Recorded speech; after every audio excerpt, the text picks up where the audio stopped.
Hello and welcome to another episode of the Simon and Friends podcast. I'm Simon Short. Joining me this week, returning for his second appearance on the pod, is Shane Ratliff. Shane can be found on our friend Ben Parker's Pro Football Enterprises channel and is a fellow offensive lineman enthusiast, but also and more importantly, an actual expert on the position. We're happy to have him back. Shane, welcome in, man. How you doing? Thank you for continuing to keep me on the friends list. Dude, absolutely. If I like Ben, I love you, buddy, but I sent you 17 messages in a row of offensive line news, and you're a busy guy. I don't know what to tell you, so I had to call in the big dogs on this one. We're happy Shane is here because everything is happening, right? Free agent frenzy, wide receiver market, cornerback markets blowing up. Trades are happening. Trades are being rescinded. An hour before we hopped onto this show, the Max Crosby Ravens trade gets rescinded. We'll talk about potential fallout for that in a minute as it relates to this show. But Shane, for the last week and a half, the offensive line news has been buzzing, and we're going to try to hit all of it tonight. We'll talk about signings, releases, some machinations for what these lineups could look like, contracts. We'll take this in a number of different directions. But first, did are you with me on that? Did you feel like, wow, there's a lot of offensive line buzz happening right now? And what do you think? What do you think's different about this year? Why does it feel like there's more news happening around the position than years past? Well, I think there's a couple of things, Simon. I think it's also offensive line specific in the case that the amount of retirements that have happened Hmm. specifically at the center position, uh, you're not expecting those going into this year. So as those people move forward, then teams are caught in a position where okay, now I've decided that center is important, and I need to make a move. And the thing from this past year, the teams that went out and paid for centers, every one of them really ended up getting what they were looking for out of it. If you have a rookie quarterback, you take. I know we're going to break down Tyler Linderbaum, but if you're the Raiders and you're going to draft a quarterback, the best thing you can do is get a center that knows what he's going to do. Oh yeah. It takes a lot off his plate mentally, and it also gives him somebody right in front of him to protect him as well. So, as those guys decide that they're retiring, they're leaving, and then each team, and it's especially happened the last couple with free agency, the second that one person retires, that team goes right away and signs a center out from underneath somebody Hmm. else. So each of these guys has moved up. So the one that surprised me the most, I will say though, is actually Chicago Hmm. with Dahlman and his retirement, because I thought that uh, they showed such a change offensively by having locked up the interior of their offensive line and giving Caleb Williams a chance to breathe back there. To then go into the offseason like, okay, we've got this set. We're going to make some moves. We'll make some things happen. And then to have it dropped on you that you no longer have your center, you're going to have to move things around. People, and I know this is something you and I have talked about before, people underestimate how difficult it actually is to grow an offensive line for your team. It's not Hmm. easy to just be able to pick pieces and then hope that things go together. It's why somebody like Jeff Stoutland built Philadelphia from Yeah. 2013 until this year. And then now they're going to try to rebuild an offensive line without the best offensive line coach in the NFL. And probably a guy that doesn't get the credit for the scouting job that he did. He's Hmm. been a great evaluator of talent, taking guys that played 0 years of professional football, turning them into all pro offensive linemen, and guys that played tight end, quarterback. His two Yep. tackles never played the position, Yep. truthfully, up until they got underneath him, and both of those guys became all Americans in college, and then all star for those once they got to the NFL. Let's stick on Chicago here, and because you're hitting on draft, we're gonna be bouncing all over the place. We'll get to Linderbaum, we'll get to all that because I do feel like Bradbury retiring was the unexpected curveball that kicked this off, right? Linderbaum getting to free agency, like we knew about. It was a strange set of circumstances. We'll Mm-hmm. get there. That led to him being there, but we knew, right? We knew when February came around, the end of season, Linderbaum was going to be a top free agent out there. And especially by then, with Harbaugh being fired, we knew there was going to be at least one other team, right? It wasn't a shoe-in that he was going to be back in Baltimore. But Chicago losing um, Dahlman. And then at the same time, the Commanders releasing Biadasz, which we'll talk about, but was Hmm. also kind of a curveball, unexpected, and all this happening at center. And immediately seeing Biadasz go on all these meetings, right? He's getting all these interviews, all these workouts. Like everybody wants to bring him in. We know Chicago's going to have a sense of urgency because of how they help that interior offensive line. So we know they value the position, and we'll get to the move they made and how we feel about it. But yeah, when there's an unexpected turn of events, and then you just kind of look up and down of what's happening, and you're like, okay, well, that's new, and okay, that's different, and that's different. When you have the two offensive lines that I think kind of made the last, let's say, half decade in terms of being the elite offensive lines in not just Philly, but uh, Cleveland and Detroit going through major change. Hmm. Now it's kind of like how the AFC that was this year without Patrick Mahomes, right? It was like, okay, it's anybody's game. Let's go for it. Something weird's going to happen. And then the Patriots are in the Super Bowl. We don't know who the best offensive line is, with a bullet this year. Philly had weird stuff happening last year. Now they don't have Jeff Stoutland. The Browns, all five of their starters are over 30 and are free agents. And the Lions cut Glasgow. Ragnow tried to come back midseason. That didn't Hmm. work. Taylor Decker almost retired, came back, and then they released him. So there's all these questions about who are the best lines. And we're coming off of two Super Bowl victories that were dominated by defensive lines. And I think the urgency for the offensive line and what the Bears did and how they rebuilt their line so quickly and how that helped them. And even thinking back to the Chiefs and getting Creed Humphrey and Trey Smith and Joe Tooney in the same offseason, how that helped them so significantly. I think everyone's just putting it together. So everyone is a lot more invested now in what's happening. And it's not even that all the players in free agency are like home run players, but I think how teams are putting together their offensive line, the process of putting the line together, is really starting to fascinate people and is really starting to be more a buzz in the media. And Hmm. it's fun for you and me because now we're about to do a whole podcast episode just on this stuff. I can push away the other news of the first 2 days of free agency because it's so hard to do one pod on all of that. And now we just get to talk about what's happening on the offensive line. Well, like you said, Simon, I think there's a lot of offensive lineman movement around totally, but I think the change in the way that defenses are played and the amount of information that quarterbacks are asked to go through. If Mm, you have a center that can make every line call and take care of that production, and you take that off the plate of the quarterback, that completely changes the ability of your offense to make decisions quickly. yeah. And for years, center was the spot where you took a guy who was undersized and he couldn't play somewhere else. And then now, and I think as much as I think Jason Kelsey deserves all the credit he gets, he's Hmm. become the poster child for that, for an Hmm. undersized guy that did exactly what he was supposed to do. Uh, there are guys out there now that kind of do that in the shadows that haven't gotten the credit that it's going to start to pop up. And I think that that's exactly what you're seeing right now. As each team loses their center, they're trying to attack the next best thing. Hmm. You know, this guy might not have exactly what we want, but we're going to pay this price to be able to get it. Like, if you're Lindenbaum and you're the highest paid center in the history of the NFL, I don't think that Tyler Linderbaum thought that that was going to be a title underneath his name at any point.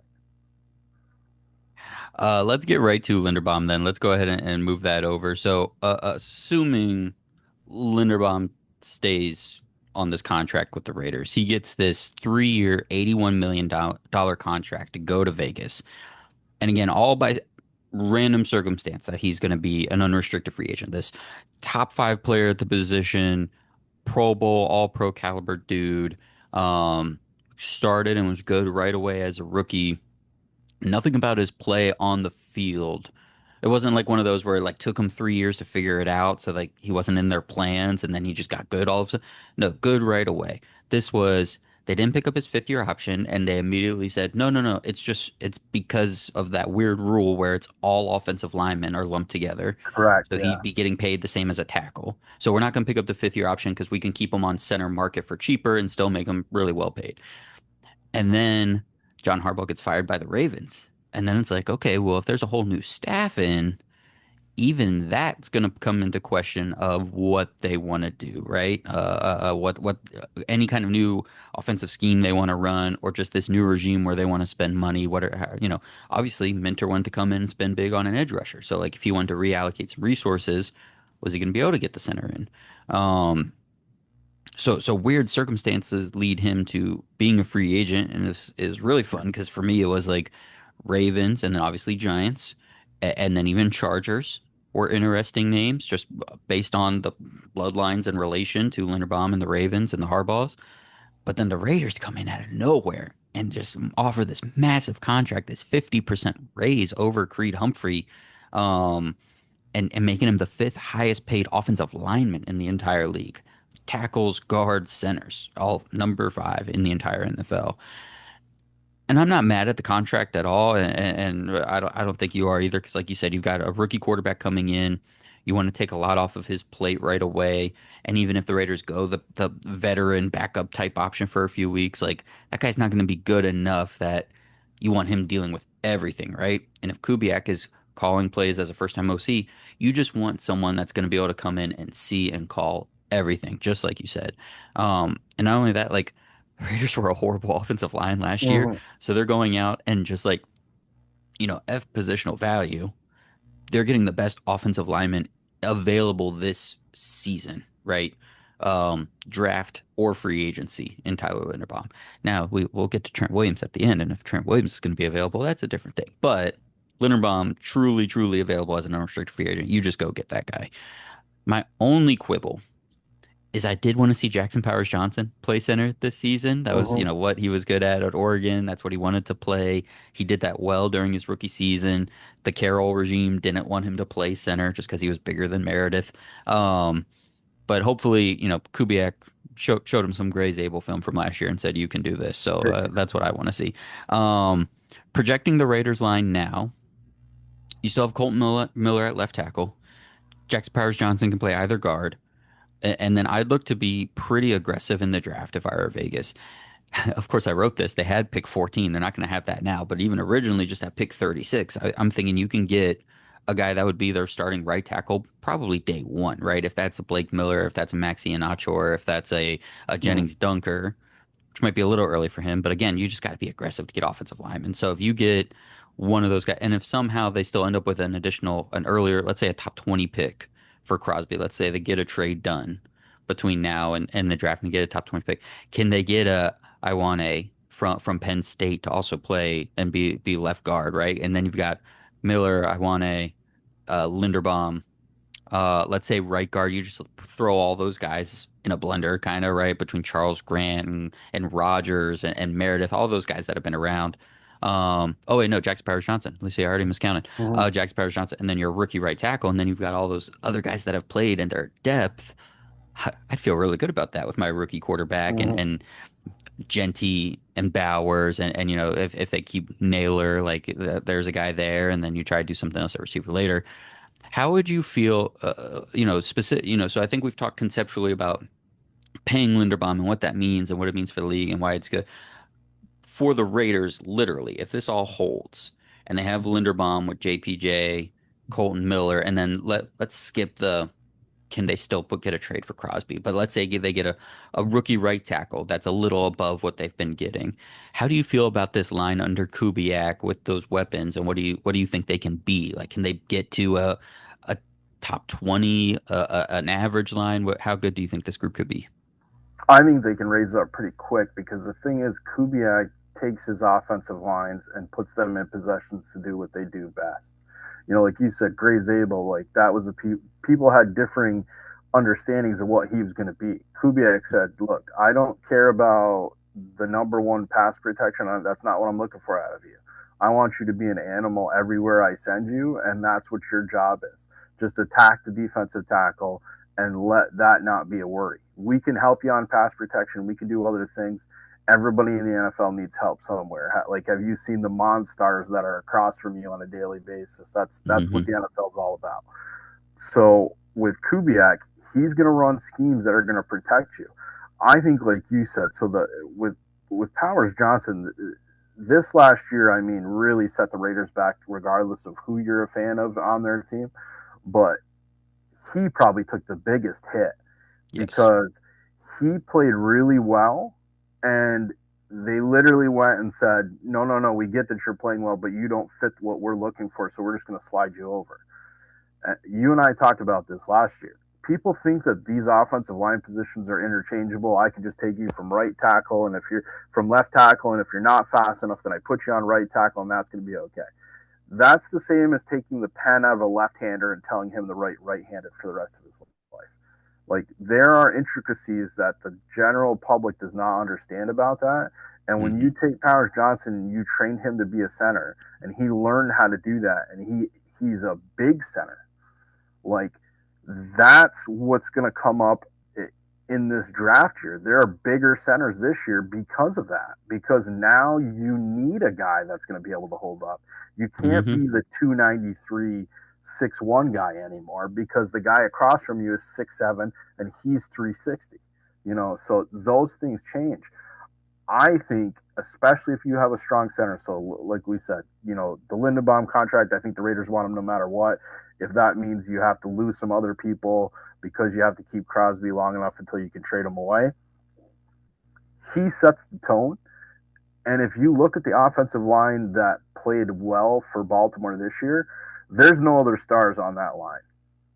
So you can, with having Linderbaum there, and Colton Miller did not play bad. You have Powers Johnson. Like you said, if you decide let's go for a rookie tackle and we're going to play him on the opposite side of Miller, and then we have some guys here that we can play as a guard, or we can go searching to see what else we can find later in the draft.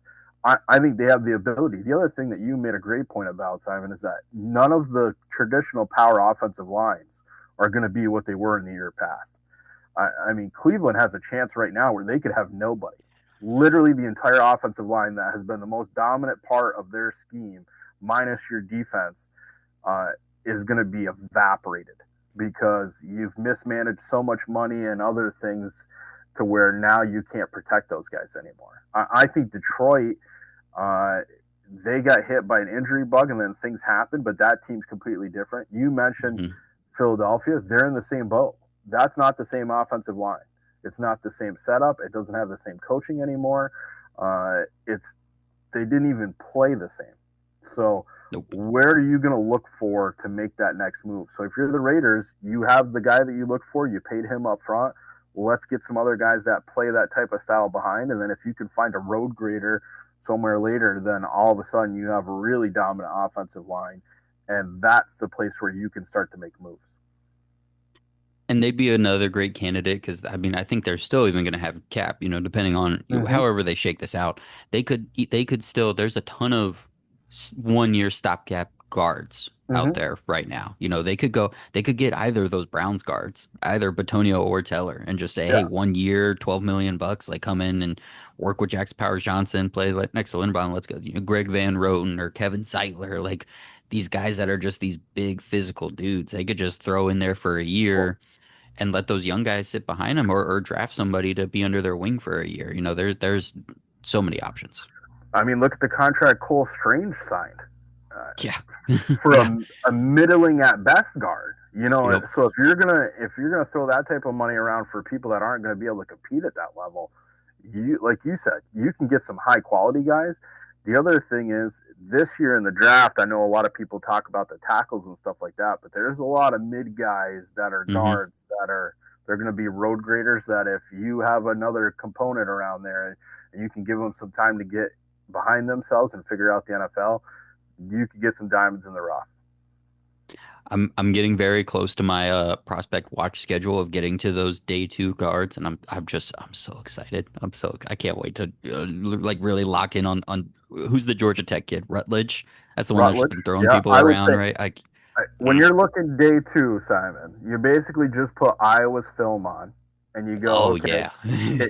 Like I get, okay, Stephen Jones, yep, okay, Rep, yep, okay, Jennings Dunker, depending on where we want to play. Oh, yep, okay. All five of these guys we can find somewhere later on, and they're going to do exactly what I asked them to do, and they're going to be up there. Um, it, the thing is, like you said, that you can find excellent offensive linemen on 1 year deals with a reasonable price tag, and that can Oh yeah. completely change the setup of your team. Yeah, Zeitler and Van Roten have both been doing it for several years now, and Van Roten was on the Raiders for a couple of years Mm-hmm. doing it. Did it there for, I think he did two 1 year contracts with them before going to the Giants for 2 year Mm-hmm. 1 year contracts, and and Zeitler's on his way, that sort of thing now. All right, real quick for Baltimore, things are getting a little trickier. They brought back John Simpson from the Jets, actually another former Raider. Mm-hmm. Man, real quick on that Raiders line. I forget. I mean, Thayer Munford was on that line back then. That was when they drafted the kid out of Alabama. That did not work out in the first round. Colton Miller was still with that group. Andre James was with that group.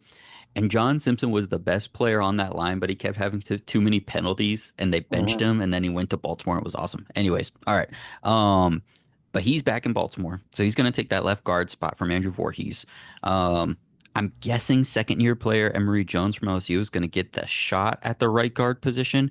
Maybe he'll battle Voorhees for it, right? Like maybe they'll let Voorhees kind of get some second team reps over there, but I think Jones is going to get the nod. Um, Baltimore can go into the free agent market themselves at guard if they wanted, like we just mentioned. They could bring Zeitler back for a year. Van Roten, Teller, Glasgow is another guy that's out there. But at center, obviously, they're going to have a huge hole now, and it's not a great draft for centers in terms of like day one starters. Now, maybe you'll put me on, but it's like a mid round swing. Maybe a guy plays behind somewhere and he becomes a guy later on. It's not a Zach Frazier, Linderbaum, these day one starters at center kind of guys yet. Mm-hmm. Um, Other free agents that are out there for center, Lloyd Cushenberry was released by the Titans. Ethan Posich they're both veteran options, but they come with injury concerns. Posich, particularly coming off of a torn Achilles from last year. Matt Hennessy and Andre James are very cheap backups that have started a lot of games in the league for the fact that they'd be probably minimum level players. But could they come in? You get them, you draft a guy in the fifth round, and then you roll that out there. Um, for the Ravens, it's a funny name I came to was Ricky Stromborg, a young player I think out of Arkansas who spent last year on Chicago's practice squad. So can he come over with Declan Doyle, who's coming from Chicago as their from their OC to Baltimore's OC with that familiarity? And considering the random names that we saw playing center this year, like the Sundell for the Seahawks and Andrews for the Texans, like would Stromborg being the starting center for the Ravens this year really surprise anybody? I don't think at this point. And you can get away with that, especially if you have a couple veteran guards in there. If you sign one of those stopgap guys and you stick Stromborg in the because at least he's huge, right? He is Mm-hmm. 6'4", 315, something like that. So like he's or 6'3", whatever he is, but he's a big dude. Um, what do you think the options are for Baltimore? What direction do you think they should be going in at this point? Because like you said, like Linderbaum was the star. He was the guy. Like Stanley is good if he's healthy, but he's not what he was before the injuries. And then everyone else was kind of just trying to hold their ground at that point. Mm-hmm. Early on, Simon, the way I was looking, because like you said, I don't think the center class is day one starter strong. I think there's maybe two, but in all honesty, there's really only one guy for me that I think fills that role. Um, I would not be surprised, especially with the offense that Baltimore has. You pick the big guy, and like you said, Strong. He can fill that spot. He has familiarity of kind of what this offense might turn into. But you have a mobile quarterback that can take a hit. You have a strong running game. Surprising for them with this change as well. Pat Ricard, who basically was another guard, Yeah. is Yep. now going to join John Harbaugh and enjoy himself in New York. So I mean that whole offense is changing too. So Hmm. I think for them, I think they're gonna go. Okay, we got a guy. We've seen him. Yes, it's practice squad, but offensive linemen are more likely to be able to be pulled up from that spot than anybody Hmm. else. Hmm. There's not a lot of practice squad guys that go out and then have 10 catches. But you Yeah. can have an offensive lineman go from practice squad and then get to see some playing time. Hmm. So I think that's a fill for them. I also think that they have more than enough concerns on their offense as is for them not to think that that's the top one because like you said, they a complete oddity of how the whole Linderbaum thing happened because you know he had to be paid in the top five of what every offensive lineman, and like you said, that's all tackles. Hmm. And I don't begrudge Baltimore by making the decision that we're not going to pay him 14 a year. He's not Trent Williams, Hmm. but what he does for us, he does excellent. But I can get that for a quarter of the price. Hmm. But by making that decision and not trying to get a contract locked up before all this happened, you let him truthfully go to the free agent market. You know, maybe there were some talks before that, but you let him go. They had to know that he was a first day goner. Yeah. And for not having anything as a backup plan for that to just kind of cross feed, I was surprised by that. And I think and it seemed like everything went down the way it should. Like I think the report I saw, and this aligns with what Costa said at the combine, where they made a market setting offer. Like he would have been the number one paid center in the NFL.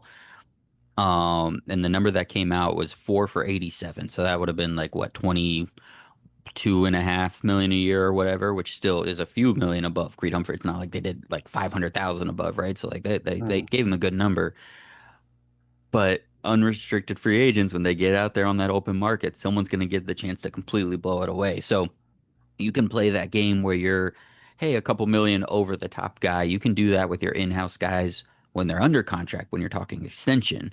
When you get on the open market, there's a tax for those external teams. So Mm-hmm. though, like the Raiders knew they were gonna have to make an offer that was gonna be 30, 40, 50% over market to make that happen. So that makes a lot of sense. And then quickly, just for the Jets, because we mentioned Simpson leaving the Jets.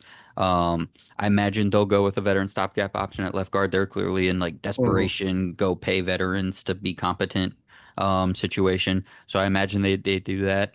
But they also have four picks in the top 44 plus two fourth round picks. So I would also imagine an offensive lineman is in their draft plans as well Mm-hmm. early. And there's not a lot going for the Jets, but they have a very impressive young offensive line. I really liked what they did with sticking Josh Myers at center and moving Joe Tippmann over to right guard. So I imagine they'll get a young guy, but also pair him with because they still got cap space too. So I imagine Mm-hmm. they'll be one of those teams getting a stopgap guy at left guard.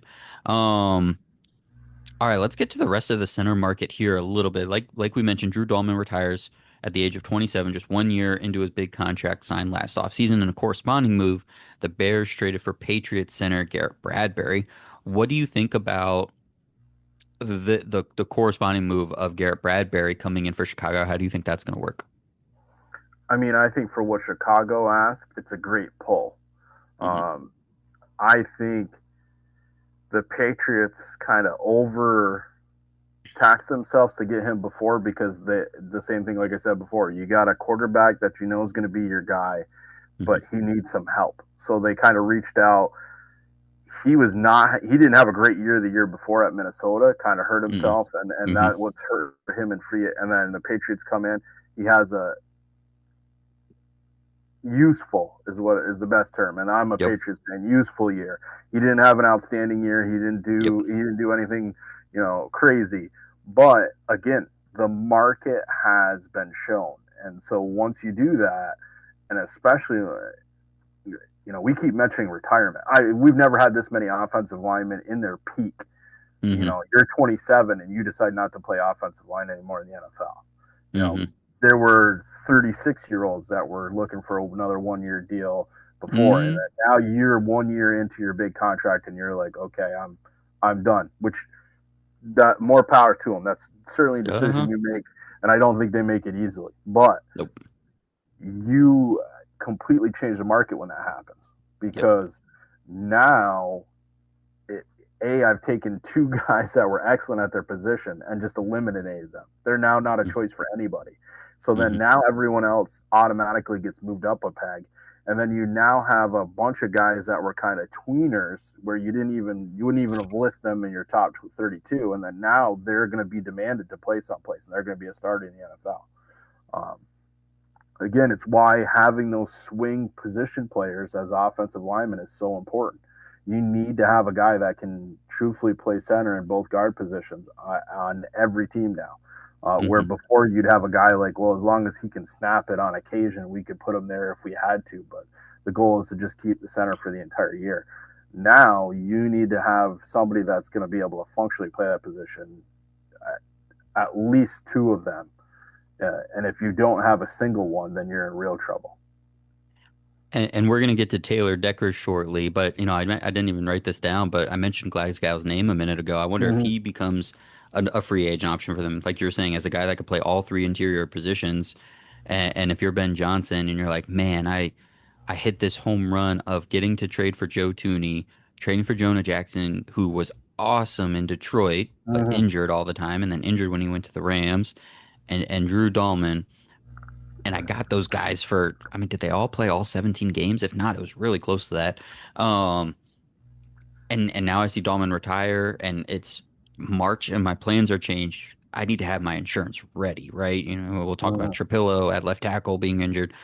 So I wonder if Glasgow's a name that he thinks about as a guy that has played for Ben Johnson, has played all three positions, played in the NFC North. So I wonder if that's a fit. My first thought when they traded for Bradbury, because they brought Biadasz in.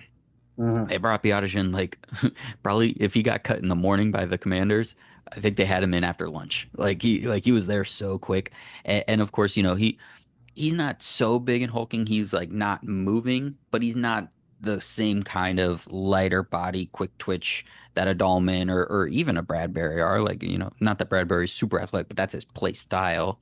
Mm-hmm. Um, and I was like, oh man, this is gonna fit just right. Like he's just gonna slide right in and take job. But them going with a slightly cheaper, a slightly more short-term option in Bradbury made me think, I wonder if Ben Johnson is eyeing one of those mid-round centers. Because a lot of those centers are that kind of undersized archetype, right? If you talk about Hecht out of Mm-hmm. Kansas State or the whichever of the Iowa players is the center. Um,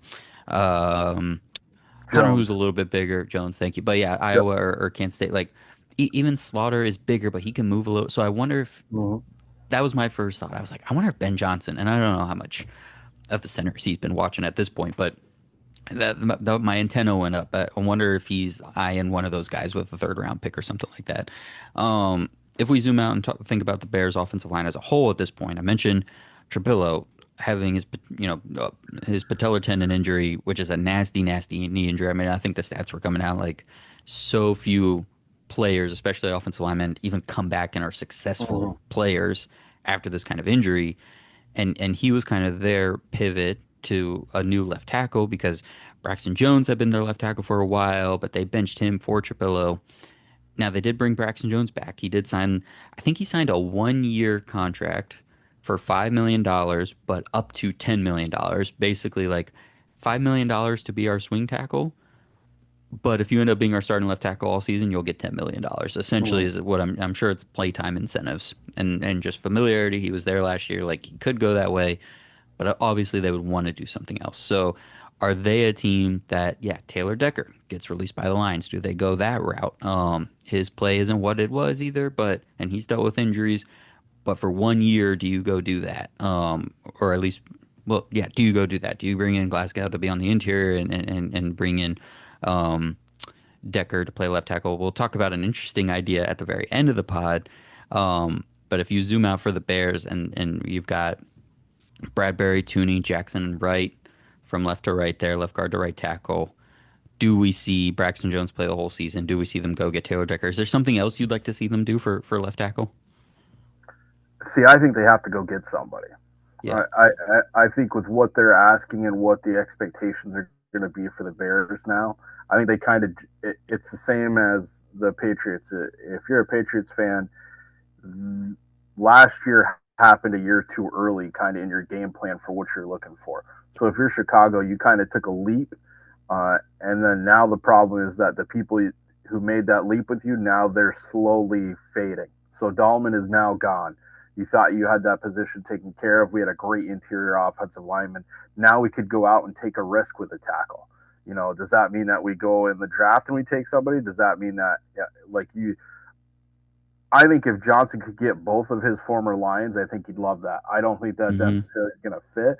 And like you said, with Decker, the thing for him is if I'm going to play him on the offside and I can allow him to kind of do the veteran skills. You know, he Hmm. is he going to get beat? Yes, he is, but he's also going to be able to hold and not get called for it. He's going to be able to do some other things that work around it.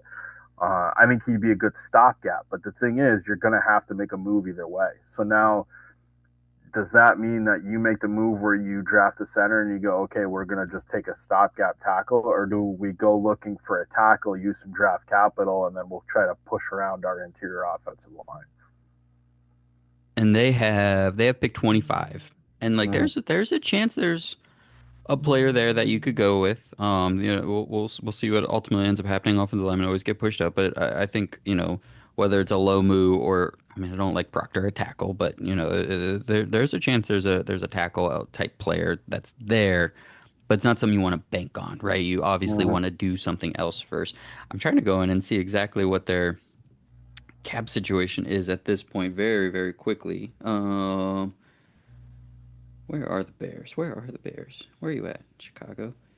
They're probably middle of the pack. Yeah, so sort of middle of the pack. I'm sure.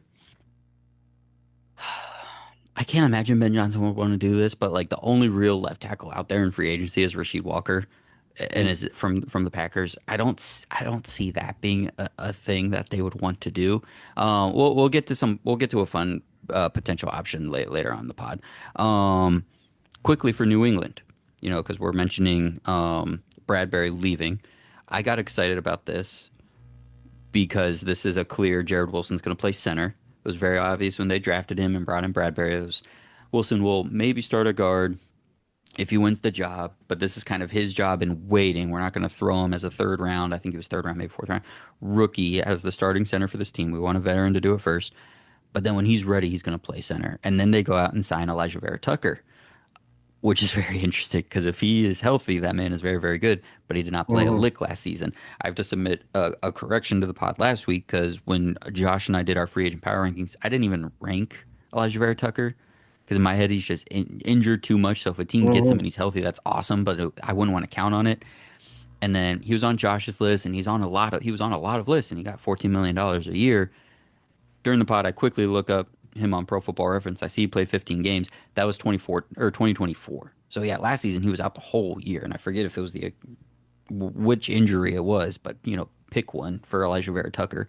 Um, but man, you got to be kind of excited, right? If he's healthy, you're talking Will Campbell, Elijah Vera Tucker, Jared Wilson, and then you've got the vets in Onwenu and Morgan Moses just kind of pulling up on the right side. That could be fun. That could be a really good Mm-hmm. time.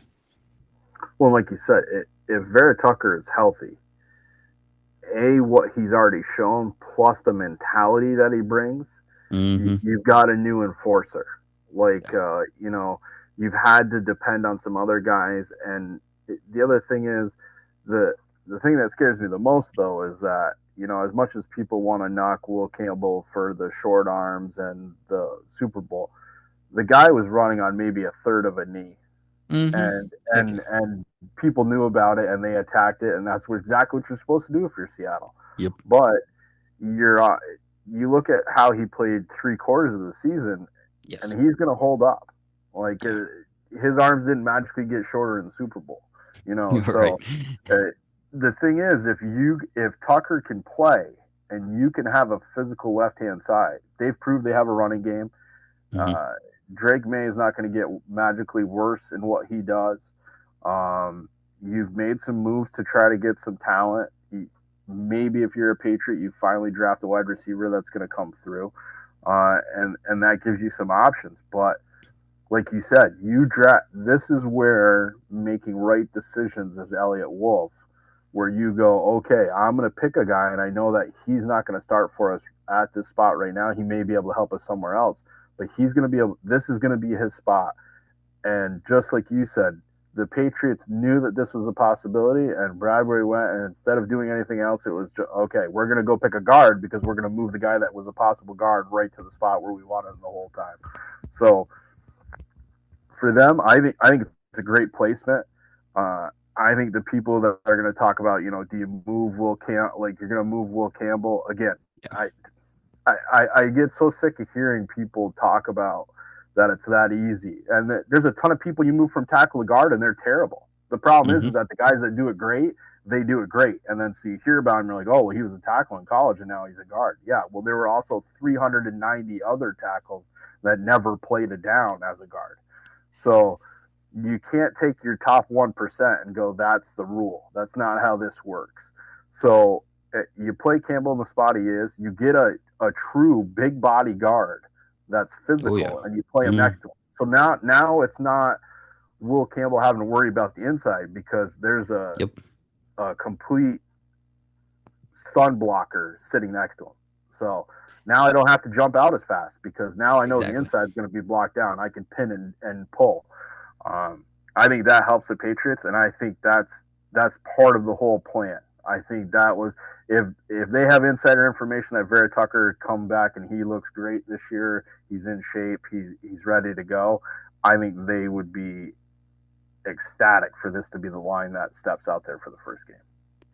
How early with that right side getting a little older, and when Morgan Moses, I mean Morgan Moses has been getting a little older for 8 years, and that guy just does not Pretty age. I much since freaking he love got that guy. drafted, yeah.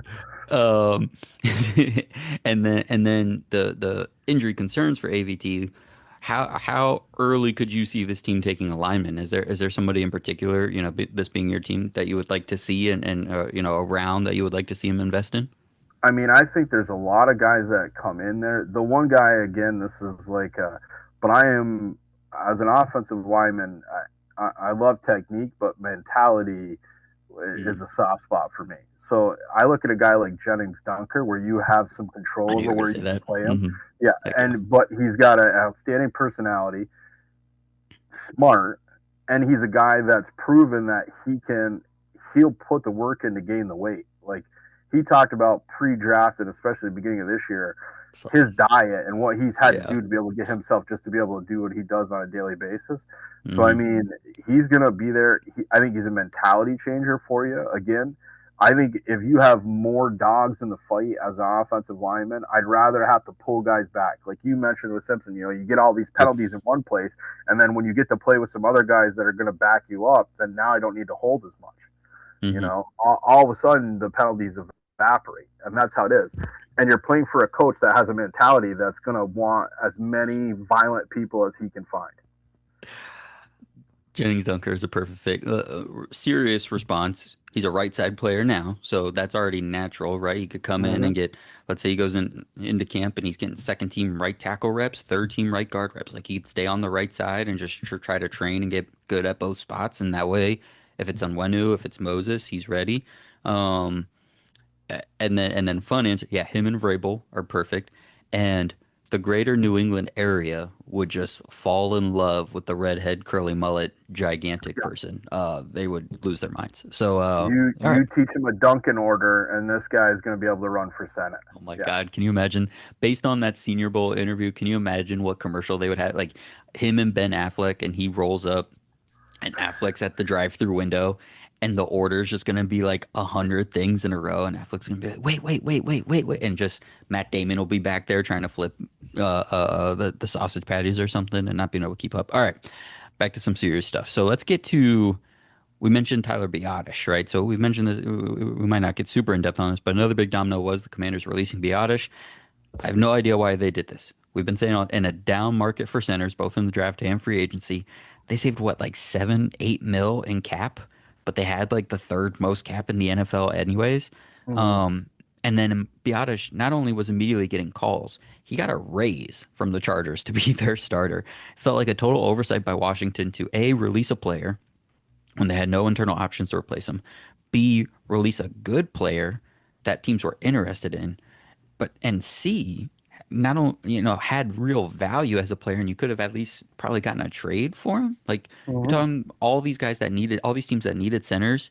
You couldn't have said, "Hey, Biadasz is available for a fourth round pick," and gotten at least a draft pick for it. Like you have a draft pick deficit in Washington right now. Mm-hmm. Laramie Tunsil worth it. Good, they extended him, gave him a raise too. That's great, but well, like why would you do this? I'm obviously nervous about this. Meanwhile, they still haven't brought back or replaced Chris Paul at guard, who had a pretty decent season last year. And I'm just worried they're going the 49ers route. We're starting to get a lot of red flags about this regime, at least from a football standpoint. It's still way better than it was, don't get me wrong. But this regime of is the front office meddling too much with the coaching staff. Mhm. Cliff Kingsbury is out because apparently they wanted him to call things differently and play differently. And he said, I'm not going to do that. Um, and Dan Quinn brought in Biadasz because of their familiarity from being in Dallas. But if the leadership upstairs comes from San Francisco, where they're like, Kyle Shanahan did this without real offensive linemen for years before we got Trent Williams. And then Trent Williams was the only good offensive lineman we had. So we've got Laramie Tunsil, and he's great. He's our Trent Williams. You know, the 49ers right tackle, who has just, it's not, is it McKivitz? Is it Cole? One of those guys, who's just slowly developed into like an average player. Okay, is Connerly our version of that? And I like Connerly a lot. I'm underselling him, but you get my point. And then on the interior, it's just like whatever. And Cosme's a better player than that, but like he was there from the previous regime. Let's say they Mhm. just let that play out. But are they like, hey man, we don't need to pay a center $8 million unless he's like an all pro. So you have to get rid of Biadasz, and he just kind of had to eat it. Like makes me very nervous for what the Commanders are up to. Well, I think, like you said, so there's two different parts of this too, Simon. So uh, you look at the new regime. First of all, way better human beings. So as a Yes. Commanders fan, you get to pat yourself on the back for that. Being a great human being doesn't mean that you're great at your job, though. No. So when you go and you say, okay, we got away with this at the 49ers and that's going to be okay. You did other things to protect yourself to where that's okay. Here's the problem in Washington. You haven't done any of those things.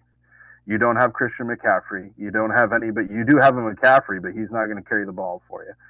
So you can play a lower string offensive line if you have some offensive weapons that can make one move and then break. Right now, you're Eckler injured. You don't have a starter to really speak of. As you said, Cliff Kingsbury, for as much as people want to knock on him, depending on the year, the guy stands by what he's there for. Like Cliff Kingsbury goes, look, I'm the offensive coordinator. I don't know if you guys realize, but I took a team that had nothing but rejects and we made Hmm. it all the way to the playoffs. And then now you're telling me magically that the plays that I called before are not going to work again and that we need to change the way we do things. San Francisco doesn't have any Super Bowls, so you can't say like, "Hey, this is." And I'm a Shanahan guy, but the thing is, you still haven't won anything either. So like, yes, you've made it to the playoffs, but that's only going to help you so long.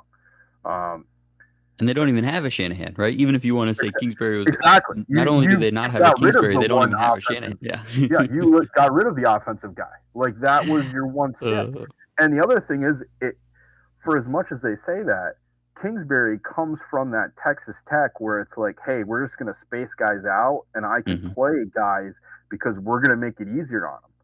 Yep. But you need, like, they decide in San Francisco that we're going to play a tackle game where we'll stretch it and having the best tackle is going to protect us and a tight end that's the most dominant blocker at tight end.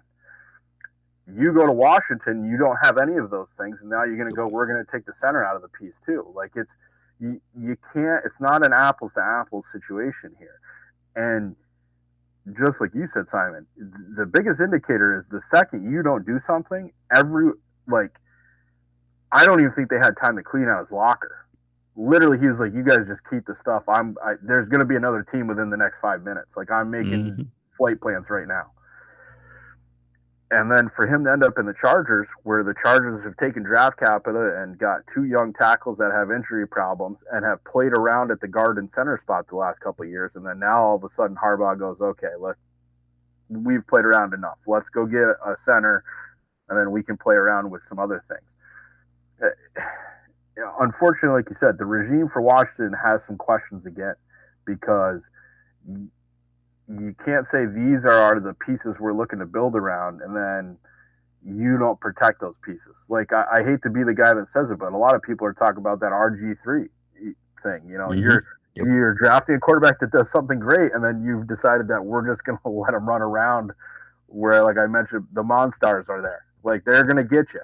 You're going to get Hmm. hit. That's what happens as an NFL quarterback, and to not protect him right up the middle, especially against the teams that you're going to play. I, I don't know if they've watched Philadelphia play, but there's some pretty good defensive tackles that are dominant Uh-huh. that are right in front of you. There's a growing swell of what the Giants have become. Plus, you pick Harbaugh, and he'll bring that type of defensive mentality. The Mm-hmm. Giants are going to be a different team, and they've signed a bunch of linebackers and a bunch of other people that Mm-hmm. have proven that they've decided how they want to play football. Dallas, for as much as they're a conglomerate of whatever gets thrown against the wall by Jerry Jones, they're going to play that same type of ball. So again, you've taken a position of strength and thrown it away. And like you said, you got no draft capital out of it. You saved what money that you're going to go to a second string cornerback that you didn't. You're not gaining anything, and you let a talent go that you could have. If this was the decision already, with the market the way it is, you could have turned him around. Like you said, fourth. There's a chance you could have got something even better for him. Right now, their line to me projects as Laramie Tunsil. I'm putting Andrew Wiley at left guard because if Brandon Coleman couldn't beat Chris Paul last year, I don't really know if he's how much he's in their plans. Now, yeah, it could absolutely be Brandon Coleman because I thought he was fine his rookie year. But let's say Wiley or Coleman, they gave Allegretti a new contract. Mm-hmm. I don't that like that's the closest thing to an in-house move at center, but he's better at guard than he is at center. And then you got Cosme and Connerly. So like there's some names and like Wiley now like those guys are fine, but that doesn't make me feel good about just the plan, the process of how they got here, and neither of those guys is playing center. I like those guys as swing backup guys. Mm-hmm. Um and yeah, they pick at 9, and unless they're gonna take Iwane or Mount and put him at left guard and then do whatever then you're like okay Cosme and Iwane and now we could fill in center. I feel pretty good about that, but they're not going to do that at 9. Although they did protect himself at edge rusher a little bit with Owe just in terms of they made an investment there, so maybe that is the plan. But I don't see what the plan is. Especially, it would have been one thing if they moved on from Biadasz and then turned around and gave that money and a little more to Chris Paul, right? If they're like, hey, Mm-hmm. we have to pick between one of these two for our plan, let's get Paul and then we'll suck it up at center for a year. That I at least would have been like, all right, I see at least their vision. They're two tackles, they're two guards, and then but like he's still out there. So like and the price is only going up. The price of the brick is going up. So like why aren't we moving on this now? That's what I want to know. Meanwhile for the Chargers, you alluded to it. This is great. They needed a serious upgrade on their interior. Bradley Bozeman retired last year, and listen, Bozeman was not what he once was in the last few years with the Chargers, so they were going to need to upgrade that anyways. Um, but if this is even all they have done, and Cole Strange came in after I wrote this, but Biadasz is a legitimate above average player in the middle of the line, huge step up, and he's pretty big, and he got a great anchor, very stout, good mentality like you've been talking about. So like he is going to change what the interior of the Chargers offensive line looks and feels like from the last few seasons.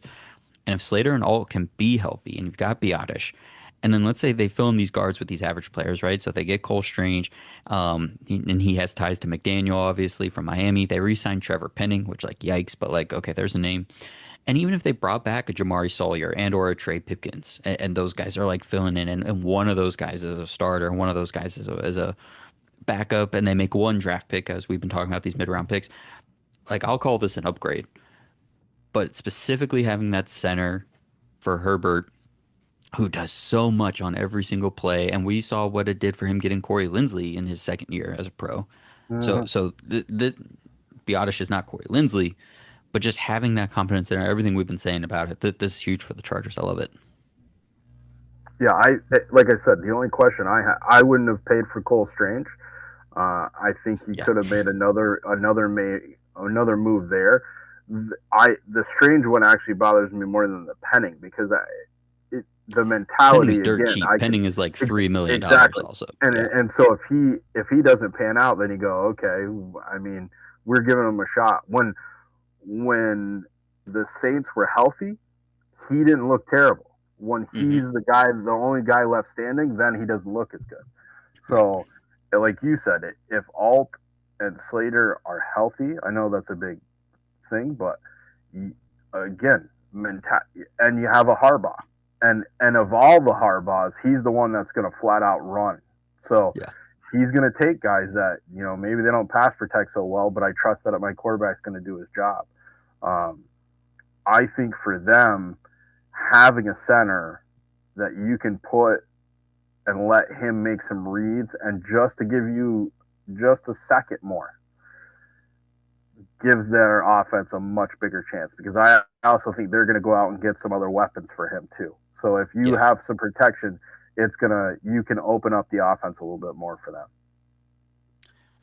I'm just monitoring here. Max Crosby and the Raiders. The Raiders have already been getting several quote unquote by Adam Schefter calls about him. But they are also preparing to keep Crosby on the team, which, again, for our conversation tonight is going to impact what they've been doing with their contracts. But I can't remember if we said it during recording or before recording. I would expect Linderbaum's contract would stay intact with the Raiders, and they Mm-hmm. would kind of let some of the other moves fall by the wayside. Also, while I'm looking at Twitter notifications, Bam Adebayo for the Miami Heat dropped 83 points tonight. Shout out to Bam. Love that for him. My God, 83 points as a center. That's got to be like one of these tweets was like how the highest amount of points scored for a center. Probably Will Jesus. Chamberlain before. Yeah, that's it. That's it. It's him and Will Chamberlain. That's exactly. It's My Will Chamberlain. Bam. my God, that's freaking awesome. That's so cool. All right, reining it back in here. Although I'm not going to slow down It's because all we're going to talk about about centers. Cade. Heck yeah. We're going to be talking about Cade Mays in a minute. Between Bam and Cade Mays, I'm going to lose my mind. All right, a couple more signings here. Speaking about strictly on center still. The Bills are bringing back Connor McGovern.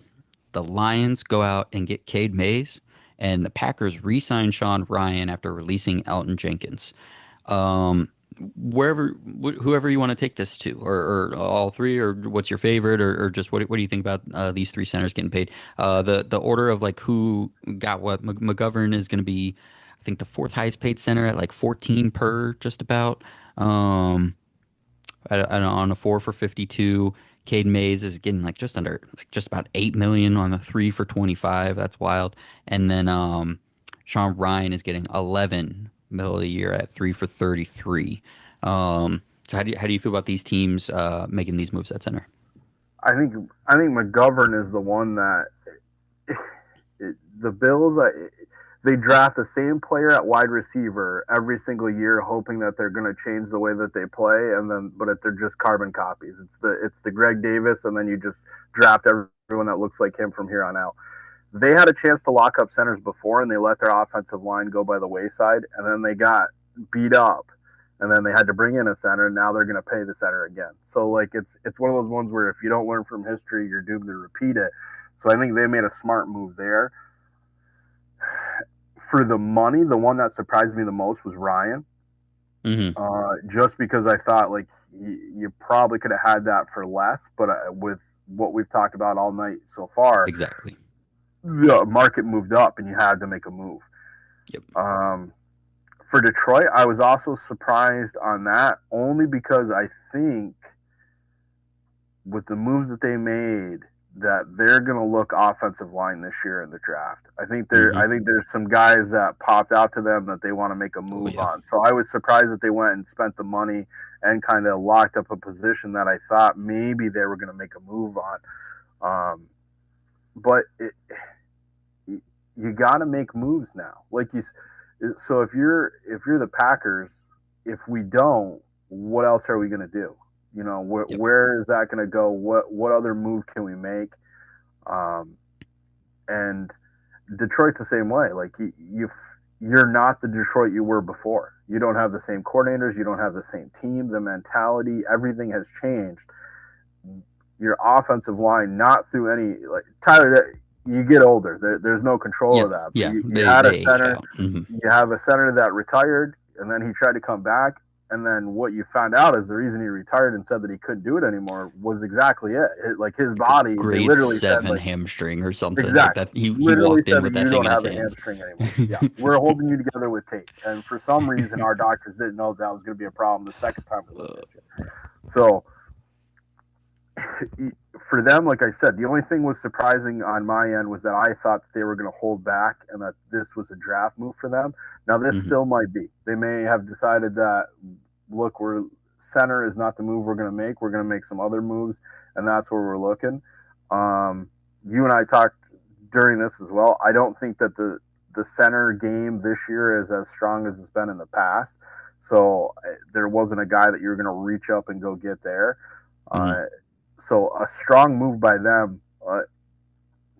the money is the thing that's surprising to me. Like the center now has become. I was reading an article today, and they were talking about kind of back and forth on X, but mamas, let your babies grow up to be centers because right now they're getting paid. It's if you can snap and dance, then you're going to get a chance to play. I love that. Yeah, on the Bills quickly, like bringing back Montgomery was huge, even if it meant sacrificing David Edwards, who we'll talk about in a Mm-hmm. little bit. It just unlocked their offense when they went from the Ken Dorsey, slightly undersized, spread it out, get rid of the ball quick, to okay, McGovern, we signed you to play guard. We're going to put you at center. David Edwards, we're going to put you at guard because you guys are, and we're going to draft Osiris Torrance. All of you are 6'4", 310 plus and huge.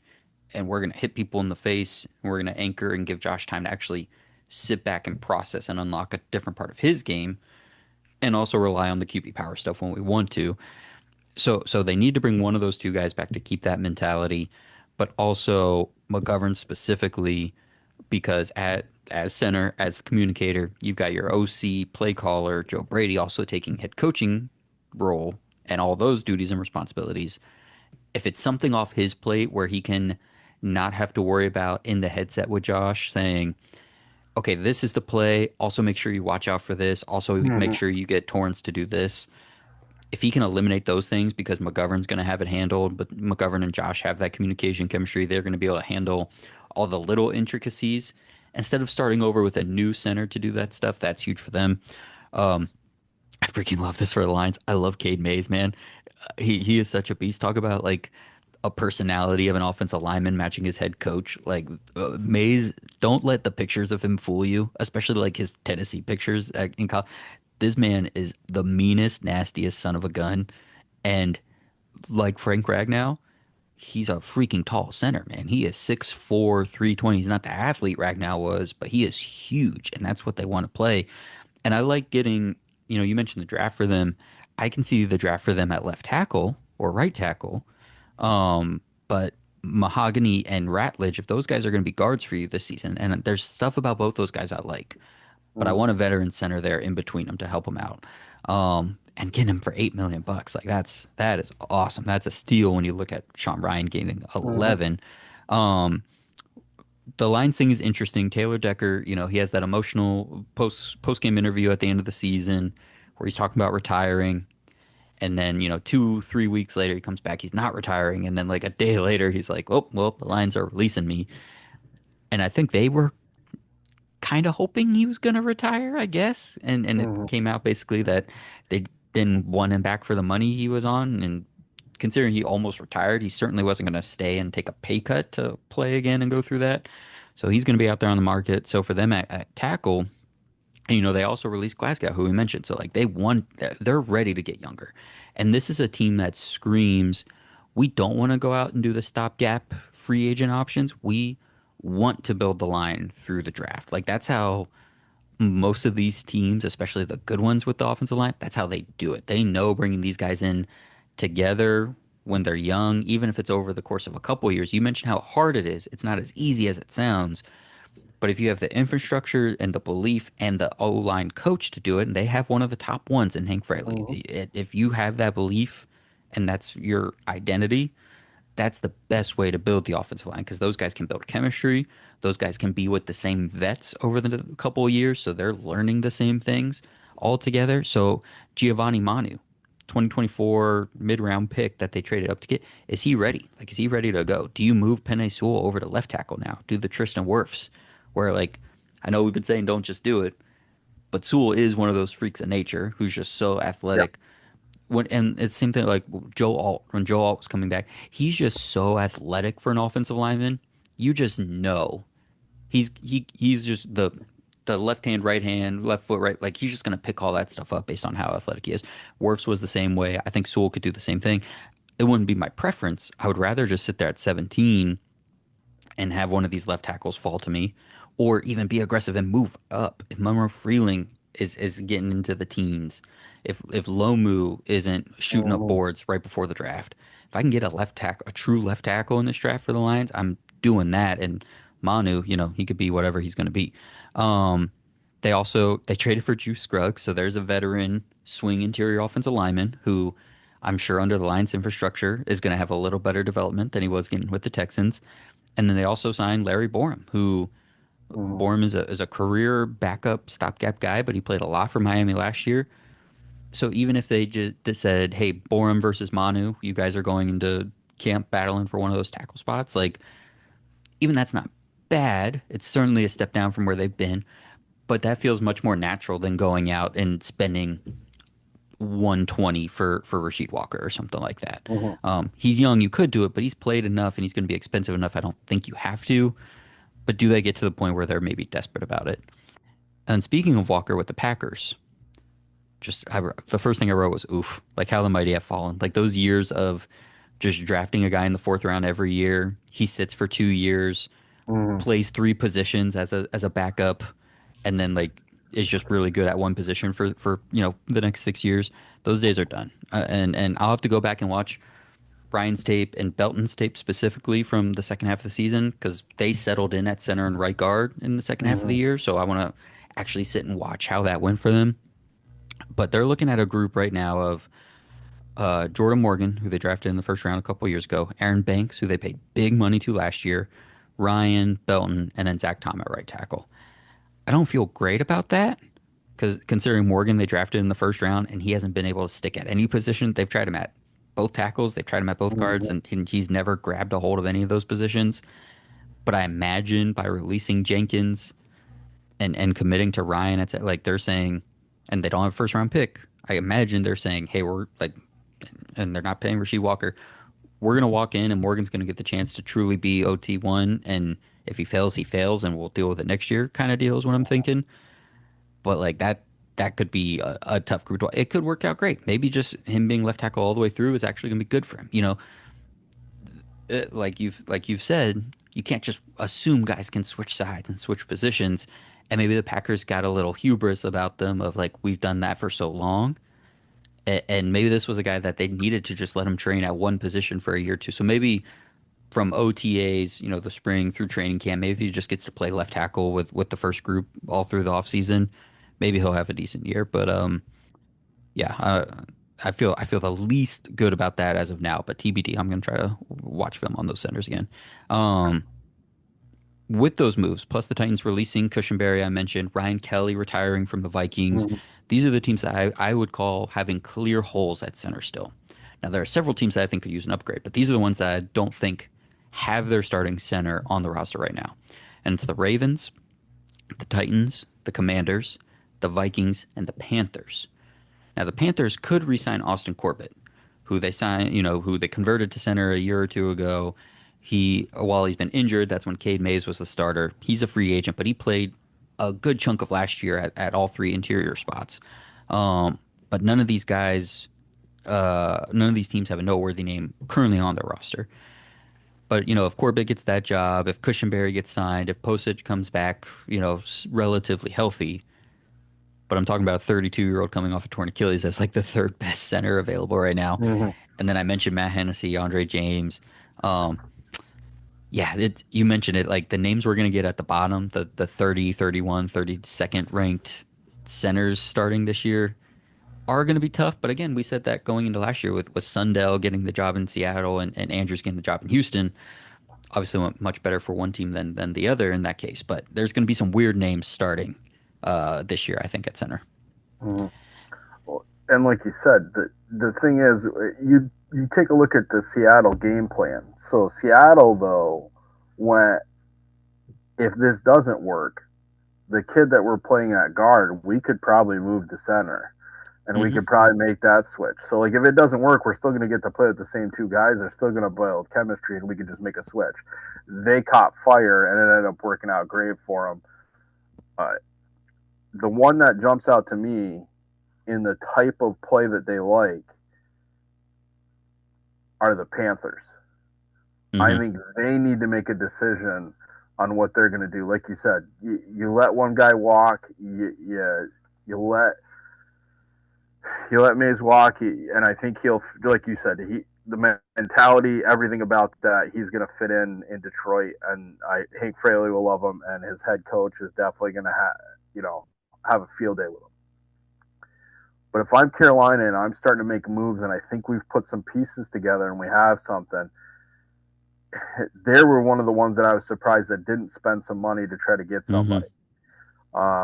They are also one of the ones that I identified that I thought would make a run at a center in the draft. Okay. Um, because I think that the two guys that I have in the top of that are Jake Slaughter and Connor Liu. Mm-hmm. Both of those are bigger centers. Yep. So if you're at Carolina, I think you can do that. I I don't like that. see them like my third guy is like a Logan Jones, smaller center. I Mm-hmm. don't think he fits what Carolina is looking to do, Right. but I could see him as a guy that Baltimore would make a move for. You know, like those are the Yes. type of things that play into that. But I just think it's really hard for you. We've talked about it, ad nauseum, but Baltimore put themselves in a really tough position because the guy that they had, the market has proven that he was the best. You've let him go, and you don't have an answer to replace him. Not even like somebody we can put a question mark in front of. You literally don't have anyone that's going to be able to fill that role on a day to day basis. So now you have to fill that position. And your best case scenario is that you draft somebody and they get really hot because you're not going to find.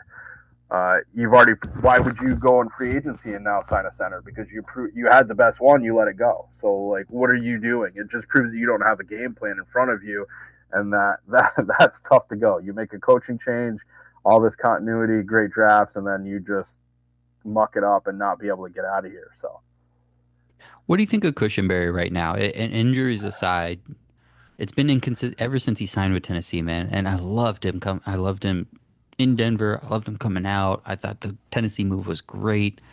And mm-hmm. he just I don't have the exact numbers, but just banged up all throughout that time. Like if you had to put him, let's say he's healthy, and you have these five teams: Baltimore, Tennessee, Washington, Minnesota, Carolina. Where would you like to see him? Where do you think he could make the biggest impact? I think probably Minnesota That's what I was because thinking. I think the way he fits in, uh, like you said, the hard thing is if you go to Tennessee and you have some offensive line talent, you're going to walk out of there injured. Like Right. it has And yeah, been a he's not going to graveyard go for back this year. offensive Yeah. linemen. So Hmm. uh, for him, like you said, started off thought that was going to be a great spot for him, just didn't end up working out. But I think Minnesota gives you an offensive play caller that's going to do things to help you as a center. Hmm. Um, I think they have some other decisions that they need to make on that offense that are probably way more They got a important lot in a going lot of on. people's minds. But I Yep. think he fit in there. I think it's a group that he could easily take control of and start to help. Um, the other thing you could go is you put him in with a way younger group. Like, Hmm. do you just go like, hey, we know you're not the same athletically as you used to be. There's certain things you can't do, but your brain and what you do is going to be more helpful for us because you're going to speed up the process for the rest of these guys. Hmm. Uh, but I think Minnesota's the best fit for him right now. I Um, like that. And if for some reason they do end up sticking with JJ McCarthy, like there you got a young quarterback who would need a veteran center instead of getting one of these career backups or hoping mhm. some of the draft sticks. All right, let's get out of the center market here. I love that we spent an hour and or some change there on the center fallout and everything. We're gonna go kind of team by team, the other teams that made like even somewhat significant moves and who we still have some questions on. So um, let's start with the Browns. I think this is the team that has to be talked about first because you mentioned it. All five of their starters over 30 and free agents, but they've made a lot of big moves in these 2 days. So they trade for Tytus Howard, trade like a fifth round pick, and give him an extension, make him the sixth highest paid right tackle, 21 mil a year for 3 years. They sign Elton Jenkins and Zion Johnson. They make Johnson the 12th highest paid guard in the league at 16 and a half per year. I think total was a four for 65, something like that. I have it here. No, three for 49 and a half, three for 50 for him. Um, and then Elton Jenkins, they give like two for 24, I think 12 mil a year. What I love about this is those three guys are pretty position flexible. Now, Zion Johnson's only played left guard in the NFL, but I know the Chargers thought about making him a center at one point. They gave Mhm. him some run at training camp in the last 2 years at that role. I think he might have played some right guard at Boston College. Again, you don't want to move these guys around, but let's say he's your left guard. But Jenkins can play all three interior spots. Would be best at left guard, ironically, which isn't great. Tytus Howard can play both guard spots and right tackle. I think he's best at right tackle. Houston always thought he was best at left guard because they kept sticking him there too. So you do have three guys that are all maybe best at left guard. And it's not like the 21 mil for Howard means you have to play him at tackle now. That's guard money too at this point. Mm-hmm. But if this is Zion Johnson at left guard, let's say this kind of feels like Jenkins is going to be their center because you look at 2 for 12 or 2 for 24. That's like starting good center money. I'd still rather play him at guard right now, but you have flexibility is the point because they have 2 first round picks. They could go into the draft and say we're just going to take the best offensive lineman at 6 and the best offensive lineman at 27, and we're going to roll. Now, in their mind, I don't think anyone's really given this much credence. I think they're hoping Dawan Jones can also be healthy this year. He was good as a rookie, as a 4th round pick, better than anyone expected. And even they switched sides for him, and he was a guy that was overweight in college, and he actually looked and played good when Mm-hmm. he was the young guy for a veteran group. Doesn't play last year. He's the backup. I don't know if that's a reclamation project, but new coaching staff, like talented guy, maybe it'll work. I'm sure they're hoping that happens. But I think they'd rather go into the draft and get a couple guys here. What do you Mm-hmm. think about what Cleveland's trying to do to rebuild their line? So I think you're right. I think they picked up a bunch of guys that if you could play three left guards, you'd be in a great spot. I do think Jenkins, especially I think the money is the indicator that he's going to be at center. Hmm. Because if you thought he was going to be somewhere else, or you had a talk with the agent, I think they would have asked for more, and they would Yes. have expected more. So I think you're right with that. I think you can play Howard out at tackle and make that move, and then like you said, so then we make our move for where do we play that. After those signings, I have to tell you, and he's a guy I hate technique wise, and I hate that people are talking about him as a high end tackle. But this is a Caden Proctor athlete reclamation project Mm, that you could see for Cleveland, where they hmm. just go, the guy's a pretty good wide receiver for a tackle. He sometimes forget that he plays offensive line magically for somebody as athletic and dominating as he should be. Let's give him a shot. I've seen Cleveland make moves like that before. Now, Hmm. could that fit in because he's going to have a good team around him? Like I said, I have him listed as an athlete, not as a tackle, because Hmm. Hmm. the film that I've seen of the offensive lines a couple years at Alabama should make people pray how much Saban brought and cared about offensive line play when he was the head coach there, because that is not what's happening under Kalen DeBauer. Hmm. So, like I agree with you. I think they have draft capita, and they're going to sit in a spot where if you go on a run of tackles, then you're in a perfect spot to grab one early. And if you think that they've overstretched their bounds on that secondary pick that you're going to get, you're in an even better spot, because now you're going to be able to get somebody that fell by the wayside that you're going to get at a better money market, and you're probably going to get somebody that fits your team's needs better. Because I Yeah. think if you draft early at a tackle, you're just going, hey, look, it's where we have to go. We got to go get somebody, so we're going to pull the best out of the bunch. And positionally, unfortunately, the way now we'll talk about this. I'm prepared to say some really irresponsible things about Monroe Freeling. I don't know how you feel about that. Maybe we'll get to that at the end if we have some time.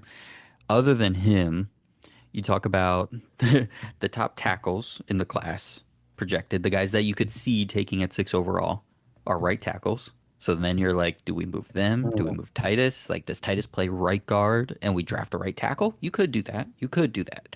Um, but then you trade for and pay the guy 21 mil to not play his best position, one of his best two positions even.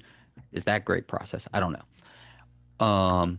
And then Iwane from Penn State is a left guard, so he would be your fourth left guard, maybe the Mm-hmm. best out of all four of those guys, Correct. Yeah. right? Between the three vets and him.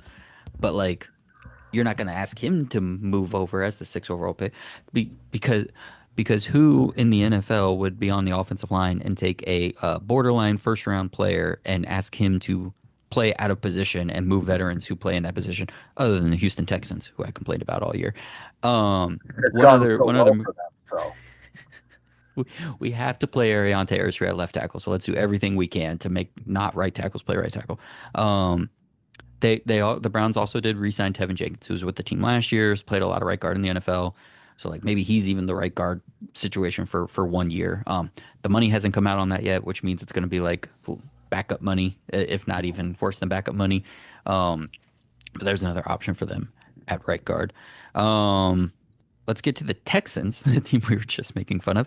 They re-signed Ed Ingram to a low-end starting guard contract, about 12.5 million a year, I think. They signed Trent Brown to a swing tackle contract, 1 for 5. That's fine. They go out and sign Braden Smith from the Colts to a low-end starting tackle contract. Again, I think like 12, 13 mil a year for him.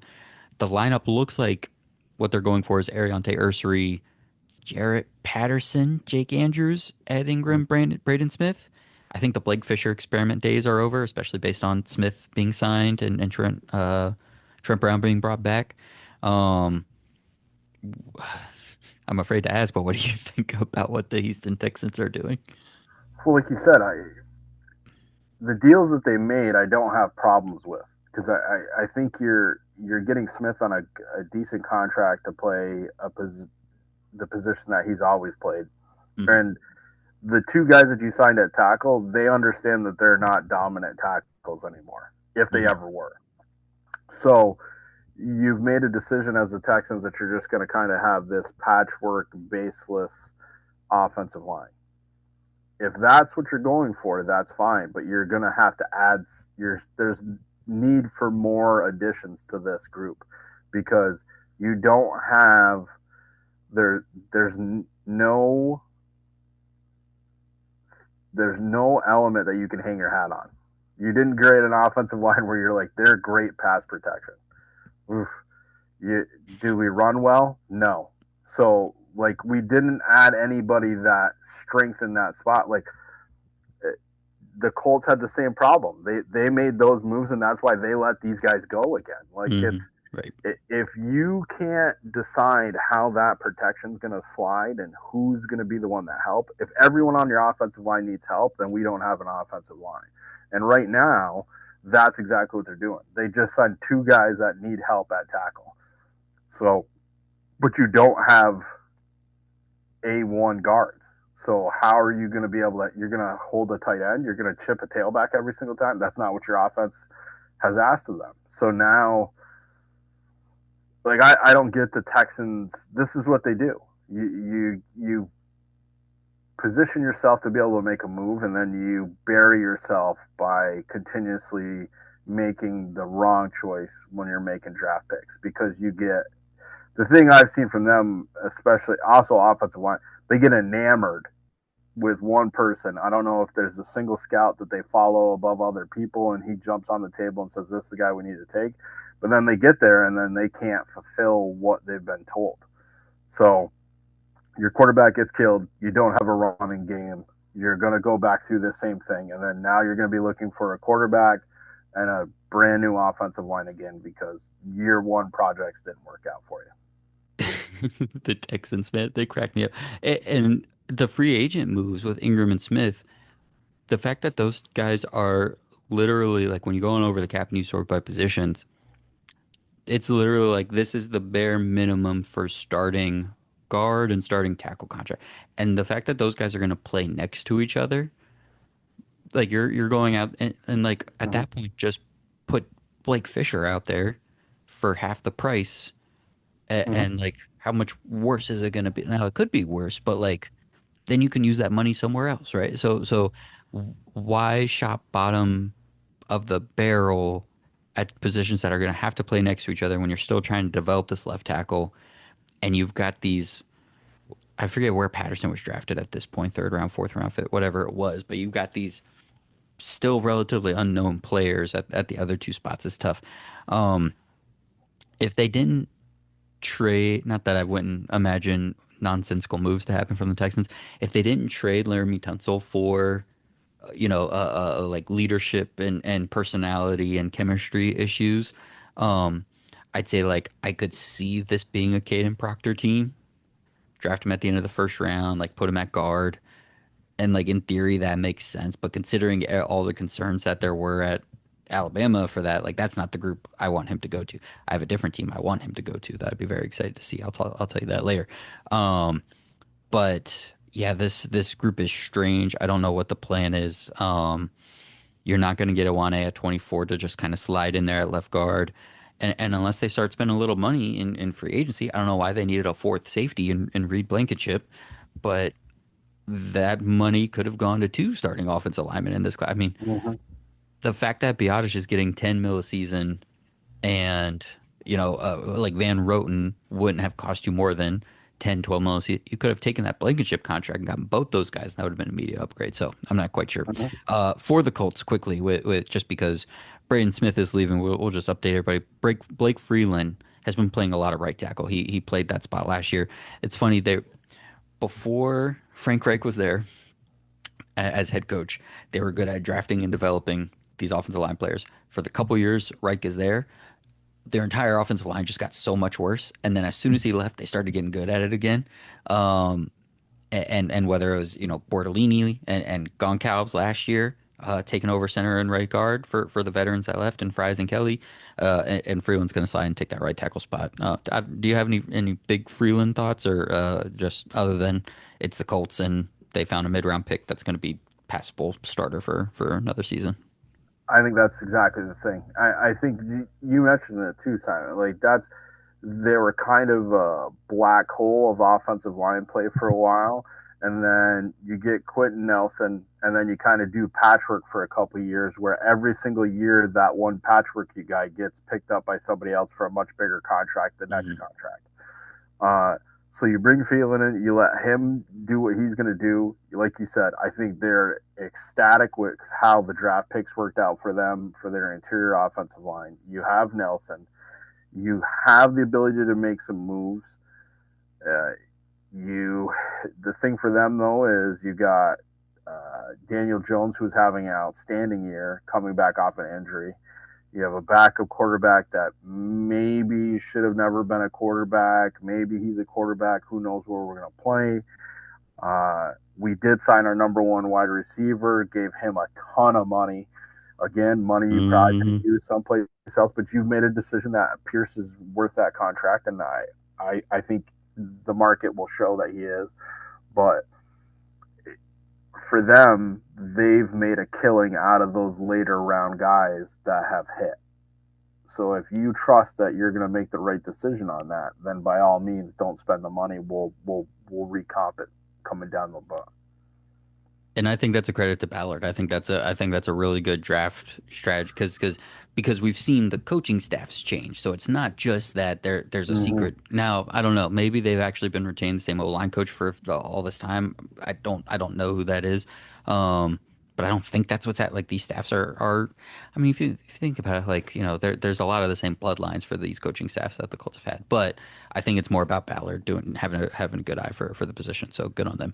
The Saints. Let's talk about another team that does for all their faults prioritizes offensive line in a big way, and have for a long time. And the Saints went out and got the one position on their line that was not truly accounted for by signing David Edwards. To a 4-year, $61 million contract to play left guard. By the way, Zion Johnson has gotten the highest guard contract per AAV out of all he got more than Edwards. He's gotten more than we'll talk about Sayamalu in a minute. We'll talk about some other guys. He's gotten the biggest guard contract. That's a big swing by Cleveland, where Zion was one of those guys that a lot of ups and downs over 3.5 seasons started to put some things together. So that's a big bet by them. But anyway, Saints, David Edwards 4 for 61. So now they have a first round pick at all four spots on the line, Mm-hmm. plus Edwards being their left guard. Now, that I'm cheating a little bit because Eric McCoy was a first round pick in like 2018 or something like that, but still, it still counts.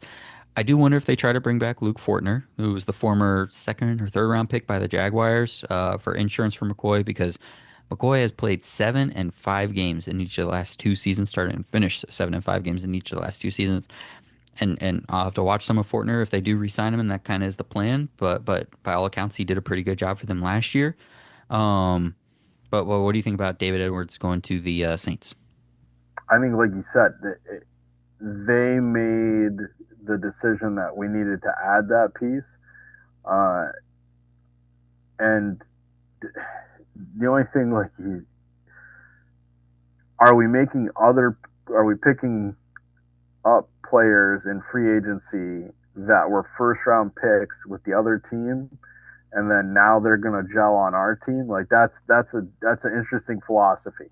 But for the Saints, they've spent a lot of their own draft capital with these guys. Yes. So Hmm. it's a we're gonna have, if we have four fingers of that fist and we can bring in the additional guy, and that's going to be what we need to be able to really gel this line together. Um, I also don't, when you show the picture of Zion Johnson and then you say this is what Andrews is getting paid, then I think you applaud the Saints for getting the deal that they got for the player that Hmm. they get as well. So for them, I think it's a win-win. You get the great player, you got an under market value deal for him, so you have some other space to play with. I think the point that you brought up now, who do you bring in as kind of your swing guy? Yeah. That's going to be a question for them because they've got you mentioned McCoy. He's already, like, that's a half season at best if we're really, and New Orleans the last 2 years has had problems with the injury bug. So Hmm. you start playing well, and then people gel, and then all of a sudden it's 1, 2, 3 injuries in a row. And then now what happened to the offensive line that we had? I would like to see them. I think they're a team that wouldn't knock picking up a guy later in the round to be able to make that guy a swing guy. I see Hmm. them making a move like that. I don't think they're going to sign another additional player that's going to be that type of offensive line. They were another one that I thought would also make a run at um, a center in the draft later on, and maybe stash him Yeah. and let him figure it out, and then have him be prepared to play later on. Yeah. That makes a lot of sense for them.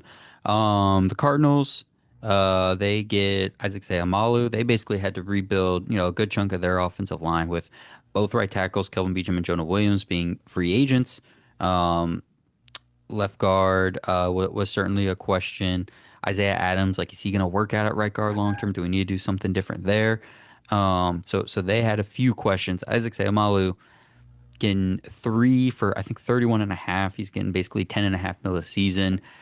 So he's getting kind of that center market money to play guard, but part of that is the tax for him of being a little bit older and dealing with injuries the last couple seasons. 2 years ago for the Steelers, he started out the year. I don't know if I forget if he started on PUP or IR or whatever, but he missed the first 4 games, and then last year he missed, I think, 3 full games and left early in 2 or 3 games with a couple different injuries. So his age is starting to show. But if he's when he's healthy, he's still a good player. So they get him to a decent contract. They don't have to overpay, so that's good. Um, Talk about the draft, like sitting there at 5, having a hole at right tackle. They're in a pretty good spot there to take, have, get a right tackle there if they want. Um, so the Cardinals are in the midst of rebuilding their line. Where do you like with what they're, or what do you think of where they're at between Paris Johnson at left tackle developing nicely, and then go out and get Sam Alou to play next to him? Yeah, I think it's a good move because I think it's the addition that Paris Johnson needed. I Hmm. think he's played well, but the greatest help is to have that help inside for him. Like, you're doing it, you're competing at that level, but if I can take a little bit of pressure off you and I can make it so that they can't, it ends in the NFL now. They love the double move. They want to try to get you to push on the speed rush, and they're going to try to break inside. Yep. That's great if you think you can only control that tackle. If you have a guard that can slide and kind of help on that, then you're running into a brick wall, and then you're going to have to try to push the whole thing down. I think it's a good addition for them. I think, like you said, they're sitting right in a enviable spot draft wise because they truly can decide what's the tackle we want, because that's going to depend how that plays in. I think they're also a team that hopes, like, this, Jordan Love thing is kind of, other teams are talking about, maybe we make a move for a running back. Maybe there's a guy that we can Hmm. sneak in there, because if you're Arizona, you're like, okay, we can make a move. We'll let you guys make that decision. We'll drop back just a little bit, still get the tackle or offensive lineman we want, and then be able to make another move on top of it. They're going through another transition again. It seems like you just got to wait 3 years in the desert, and there'll be a new regime and a new play in place. Um, but I think offensive line, for as much as their offense got maligned and they went after Kyler Murray and his size and what the offensive line in the last couple of years has had moments where it was definitely not the weakest spot. And Hmm. they took a lot of bashing because Kyler Murray would double move into a defensive end that they'd already pushed by him 5 yards. So, and guys took heat for that. And, Paris Johnson even last had times where, guys got on him and you can only do what you can do. So, Yeah. for them, I think moving forward, this is a year where you can use some of the draft capital, get a guy that you're looking for, put that in, and then now you have Johnson, you have a stated guard, and we can start to move across the offensive line and see what else we can add. And I think I said five before. They're at three, so they're going to have their Mm-hmm. pick of one of those right tackles. And even if they did something funky at three, like they have 34. So if that's that next tier down of if they did something at three with like let's say a weapon or something like that, right? Let's say they did do Love, even though they just signed Tyler Algier, so they're probably not going to do that. Um, but let's say they do something different at three. They could take a Blake Miller or an Ian Achor Mm-hmm. or a Dunker at 34, and I still even think that depending on what they did at three, I still might make fun. But like that would even still be a serviceable plan. I think Mm-hmm. three and 34 needing help on the right side, I think is a good fit for them. And then quickly for the Steelers, losing Sayamalu, who's going to take that left guard spot. They have some in-house options, but I ultimately do think they'll end up taking a mid-round guard as well. They have a second-round pick, three third-round picks, and two fourth-round picks. That just screams. I mean, Mason McCormick they got in the fourth round. That just screams Mm-hmm. they're going to take someone in those mid rounds. Maybe he's not even a day one starter, but they'll go kind of an easy option. I don't think they're not going to let a veteran walk for 10 mil and then go sign a different veteran for 10 mil. Mm-hmm. They'll let that thing play out, especially because Omar Khan, Andy Weidel, there are those guys that do want to build the line through the draft. That Mm-hmm. that's where their heads are at. The Giants, I don't even think I typed this one in the notes initially, but they re-signed Jermaine Illuminor to another low-end starting tackle money contract. I think 13 mil for him as well. Might have been a 2 or 3 year deal. I don't love this. I've never been a big Illuminor guy. They still need to upgrade at center and left guard. Their right Mm-hmm. guard is a free agent, Greg Van Roten, who I mentioned, so maybe they just bring him back. Although I like Marcus Mbow out of Purdue, second year player, so maybe he just takes that right guard spot. I wouldn't be that upset about it. He's a guy that played a lot of positions in college, although they were kind of viewing him as a tackle a lot over Mm-hmm. the training camp and preseason last year. So we'll see what they do with that. I think they could take a swing for a big money guy if they wanted, but they're also would all be short term guys at this point if they're going to actually help their chances of improving their line. It's going to have to be draft. Unless Linderbaum does come back into play, because obviously Harbaugh being there, Greg Roman being there with him as an assistant, that was a dream I had for Linderbaum to get there to play center. But they got a lot of work to do, and just bringing back Illuminor, like it's fine. But again, I'm not a big Illuminor guy, so giving him 13 mil, and I'm just like, if you view Mbao as a tackle, like I just would have let him play right tackle Mm-hmm. and see how that works. But how do you feel about the Giants? Kind of right now, they haven't done anything in free agency. So are they banking on just at five? They're going to take one of those tackles and see what happens. Where do you like their direction headed? I think they are, but my biggest worry is one of the biggest weaknesses they've had draft year to year is offensive line. They've made Hmm. absolutely atrocious picks for guys that they reached for and that they thought they could turn into different positions, and then you draft them, and then you realize that they weren't worth the value, and then that you can't even turn them into what you thought was their second choice. They're the epitome of you can't draft a guy and then go, okay, now we're going to play you someplace else you never played before, and we'll see if you figure it out. There's a lot of quarterbacks walking around with concussions out of that, um, Meadowlands Stadium because of that. Both sides, Hmm. Jets and Giants. You make those wrong decisions and you're getting guys hurt. For them, like you said, I thought with Harbaugh and a need, that would have been a spot where I thought Linderbaum would have had a chance off of that. Um, I think where they're picking, I think they do have to go offensive line. Like I said, I just think they've done a bad job of it. Um, The thing for me when I break down, especially the tackles, I think probably your second through four, you can make a pretty good point that it doesn't really matter. Hmm. You're going to get a pretty good guy, but that's still not going to be the best for you regardless. So, uh, where they're picking, they're going to get one of those guys and they can make a decision on where that plays out. I do think the running style, I think the way that they're going, I also think, yeah, we mentioned Patrick, you add a fullback. Yep. Cam Scatterbow is going to come back. He's not going to be the player he was, just at least this year for sure, if Hmm. maybe ever. Hmm. But you have some running backs that you can make a move for. Harbaugh's going to want to control the ball. He's going to want to take pressure off Jackson Dart. So for them, I think you make the offensive line pick. You do your due diligence to make sure you're getting the guy that's actually going to compete for you, and then we'll make our play in the next round for whatever else we need to do. Because I think right now they got a lot of guys that are second tier guys. Um, and again, like I said, if you want to compete, you need to have bigger ones. We already talked about that NFC East too. You have to play Philadelphia. Their defensive line hasn't gotten any worse, so they're going to punish you up front. And if you don't want to protect your quarterback, you don't want to protect your running backs. That's what's going to hurt you. You need to change the way that you play.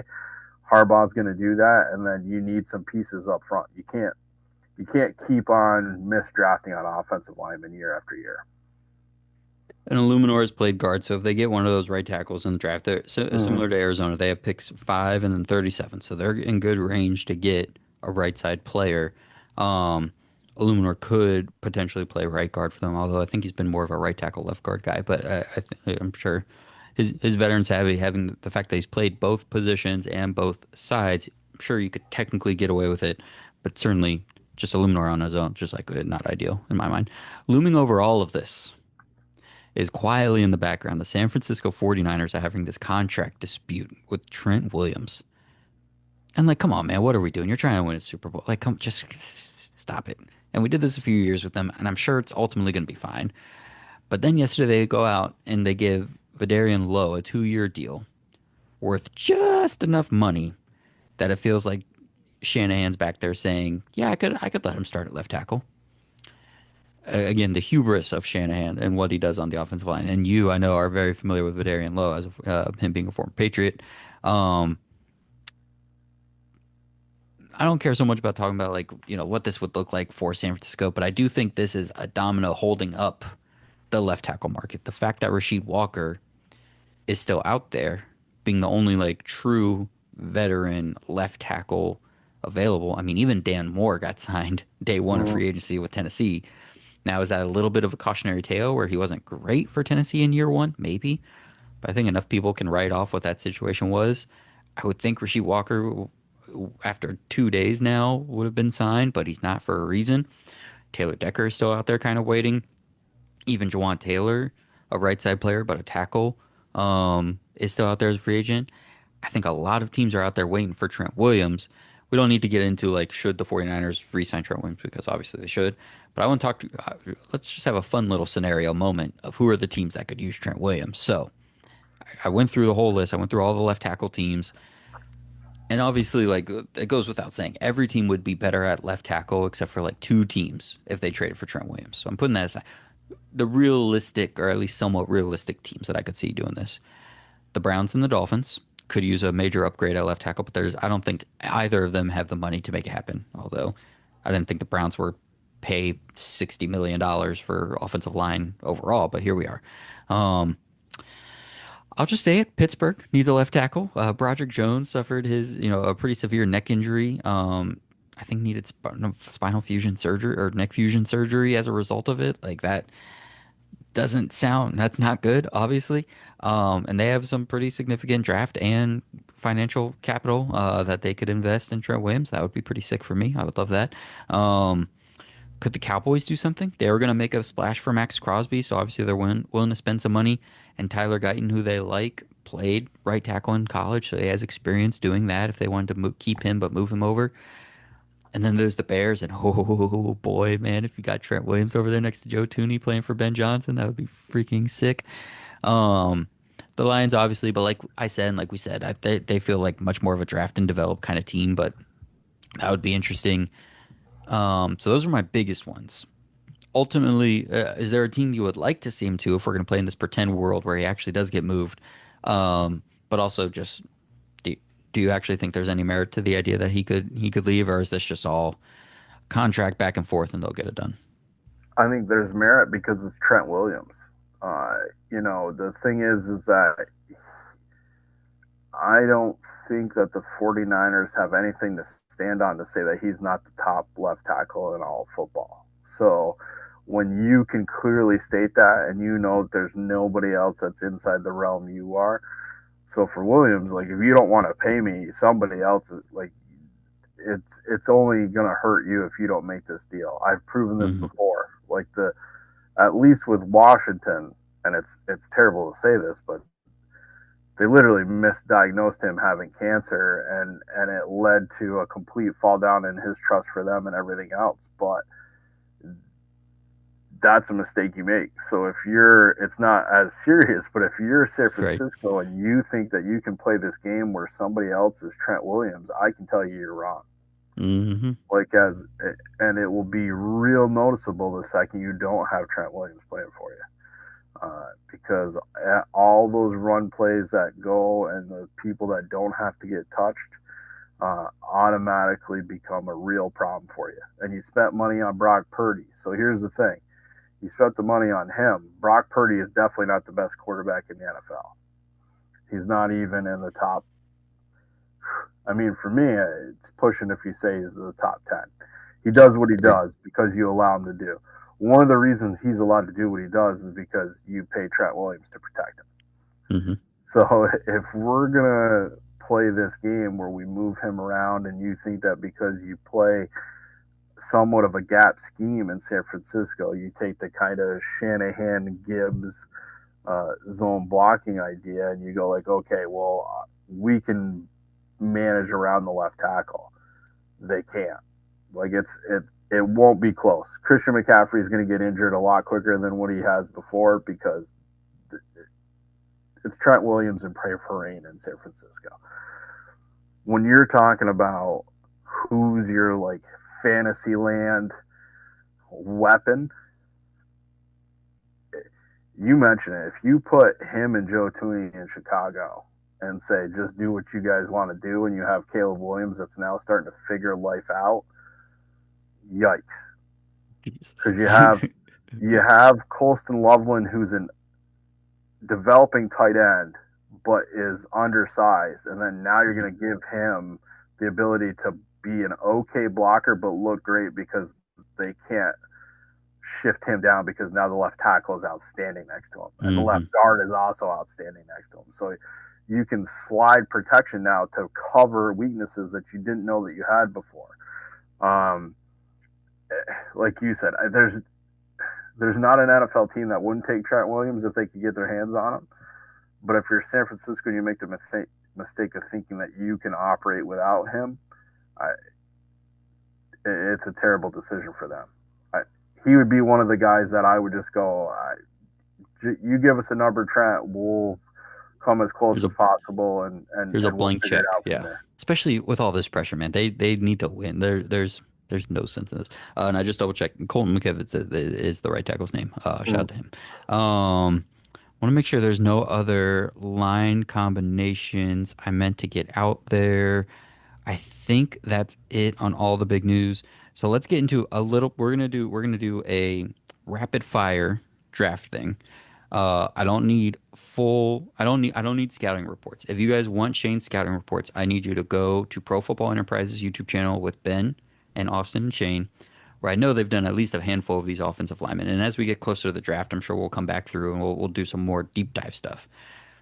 But just since the draft has kind of been in the background of this conversation, as it informs decisions in free agency, I want to just go through some rapid fire things. So, who, Shane, is your O-line one in this draft, regardless of position? Who is your top offensive lineman in the draft right now? I think it's Francis Mayoga. I think he has the ability to play wherever you want him. I think he has a mentality that the I think his mentality is what sets him apart from the other guys. Because you can, regardless of where you put him, if you think Spencer Fano or you think that Caleb Wamu, the two Utah guys, are going to be your next two, whoever how you put them out, they're not as physical and they're not as mean as he is. Um, so I think that puts him at number one, and I don't think it's close. I like it. What's his best? What do you think would ultimately be his best position in the NFL? It, for the way that he plays in the position is, I really think he would make an absolutely dominant guard. Yeah. Where do I think that he's probably going to play the most? I think at that level and where you draft him, you're going to play him at left tackle. I think probably his best position is actually right. He'd Mm-hmm. be a better dominant run guy where you could run to his side and protect him in what he does. Um, he has the size, he has speed. Uh, I just think his power plays more interior wise than it does as a tackle. Um, I don't think this year that there's any guy that's a given where Yeah. he's going to end his career as a tackle for like that's a guy where maybe a couple years down the line you move him inside because he loses a Hmm. little bit of his fastball. Yeah. Um, I really like Malago. I'm gonna go through again these guys again, but it's perfect for him and Fano that those top two teams at 3 and 5, New York, Arizona, need right side guys because Mm-hmm. I'm all for let the guy fail at tackle before you make him play on the inside. So I think it'd be perfect for both of them, one to go 3, one to go 5, whatever ends up happening. But they both would just get to start at right tackle, and if it doesn't work, both those teams need right guards. So just slide them into guard and let them try that out. Mm-hmm. Spencer Fano, what's his best position, See, or I what think do you think his best position would ultimately end up being in the NFL? like you said, so you could play him at right. I think his play style, in all honesty, is a better left tackle because his game is more quick feet, agility, speed, Hmm. things like that. Where he's like Taylor Lewan Hmm. is the bigger comp that I have for him. A Hmm. similar frame, problems keeping your weight up, things like that. Hmm. Athletic guy that you can play on the outside. So I think it Hmm. helps him to play on the left side and be able to protect that way. Um, you mentioned it already. You know, he is a guy you can slide, Yeah. but if you're going to draft him that high, then you've got to believe that he can play the position that you draft him at. So these two guys are funny, and this applies to all these guys. They're in my head. I'm working on a flow chart because for Spencer Fano at the combine, he was getting reps at center, and we've been Mm-hmm. doing this lately. Where when I first started doing this, pay attention to the offensive line, I kind of always saw it as people would. Everyone wants to be tackle. You start tackle. If you can't play tackle, you play guard. If you can't play guard, you play center. What's happening lately is here's the flow chart. You take a college tackle, right? The first step is are his arms long enough to play tackle? At least for the conversation, right? Mm-hmm. Yes, you keep him at tackle. No. All right, move to step two. Are his feet a little slow? Yes, he's a guard. No, maybe we play him at center. Okay, so let's go to the next thing. Are his feet so his feet are fast, but his arms are short, and he plays tackle. Is he draft Twitter darling? Yes, center. Because we did this with Rashawn Slater, Mm-hmm. we did this with Troy Fautanu, and we did this with Graham Barton. Now Slater and Fautanu stuck at tackle, right? And Fautanu like has long arms. Slater has shorter arms, but like those guys were good enough, skilled enough. They stuck at tackle. Barton immediately just played center. Like I don't think anybody like watched any of the tape and was like, there is tackle tape on here, but we like the player and he's very athletic and he had 1 year of playing center as a freshman. Boom, center, and he's a good center. So I think when you look at Fano and Maui and you said Maui has the speed. I'm that's something I particularly want to look back for Because I know I've seen stuff where he's getting on the outside, he is getting on the hoof, but they asking him to play in the phone booth more than Mm-hmm. Utah would ask Fano to play in, right? Correct. Yeah. So in my head, it's like, okay, if Maui Gota doesn't if Maui Gota doesn't stick at right tackle, I could see him playing right guard. If Fano doesn't stick at right tackle, does someone try him at center just because he is athletic? And I can see that like ability to turn guys either way and immediately take off either way. All right, so that was longer than I wanted to be, but I wanted to tell you about my flow chart. You mentioned him, Caden Proctor. What would his best position ultimately be in the NFL? Slot receiver. I mean, he the H back. the problem is, and you mentioned it already, Simon, is that he has all these athletic gifts. There's no doubt about it. You can see it. He's got the size, he's got speed. Here's the problem. You talk to the coaches, you talk to the other players. Doesn't seem like he's a well liked teammate. Doesn't seem Hmm. that he's a very mature athlete. You're gonna sign that guy to a pro contract and ask him to protect your greatest asset, which is the quarterback, and he doesn't particularly care about it. I mean, that hurts me for how you're going to be able to go forward. And I think they let him do some of those, like, tackle eligibles and things like that to try to keep him interested. Hmm. If Hmm. you're going to be a top 20 draft pick, why do I have to keep you interested? Why am I having to manufacture ways for you to care about football? That's, Yeah. I would imagine that he's a guy where you just look at him and you go, yeah, I see all the athletic talent, but I'm Hmm. going to want my full time to talk to him to Yeah. try to figure out what the deal is.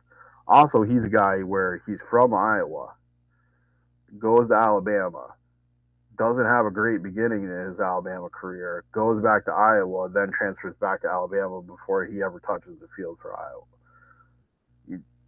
We got some real questions there. Hmm. And in the beginning, people were talking about him being like a Tristan Wirfs. He is not Hmm. a Tristan Wirfs. He is. Hmm. He doesn't play like him. He doesn't Nope. compete like him. He's nothing in that realm.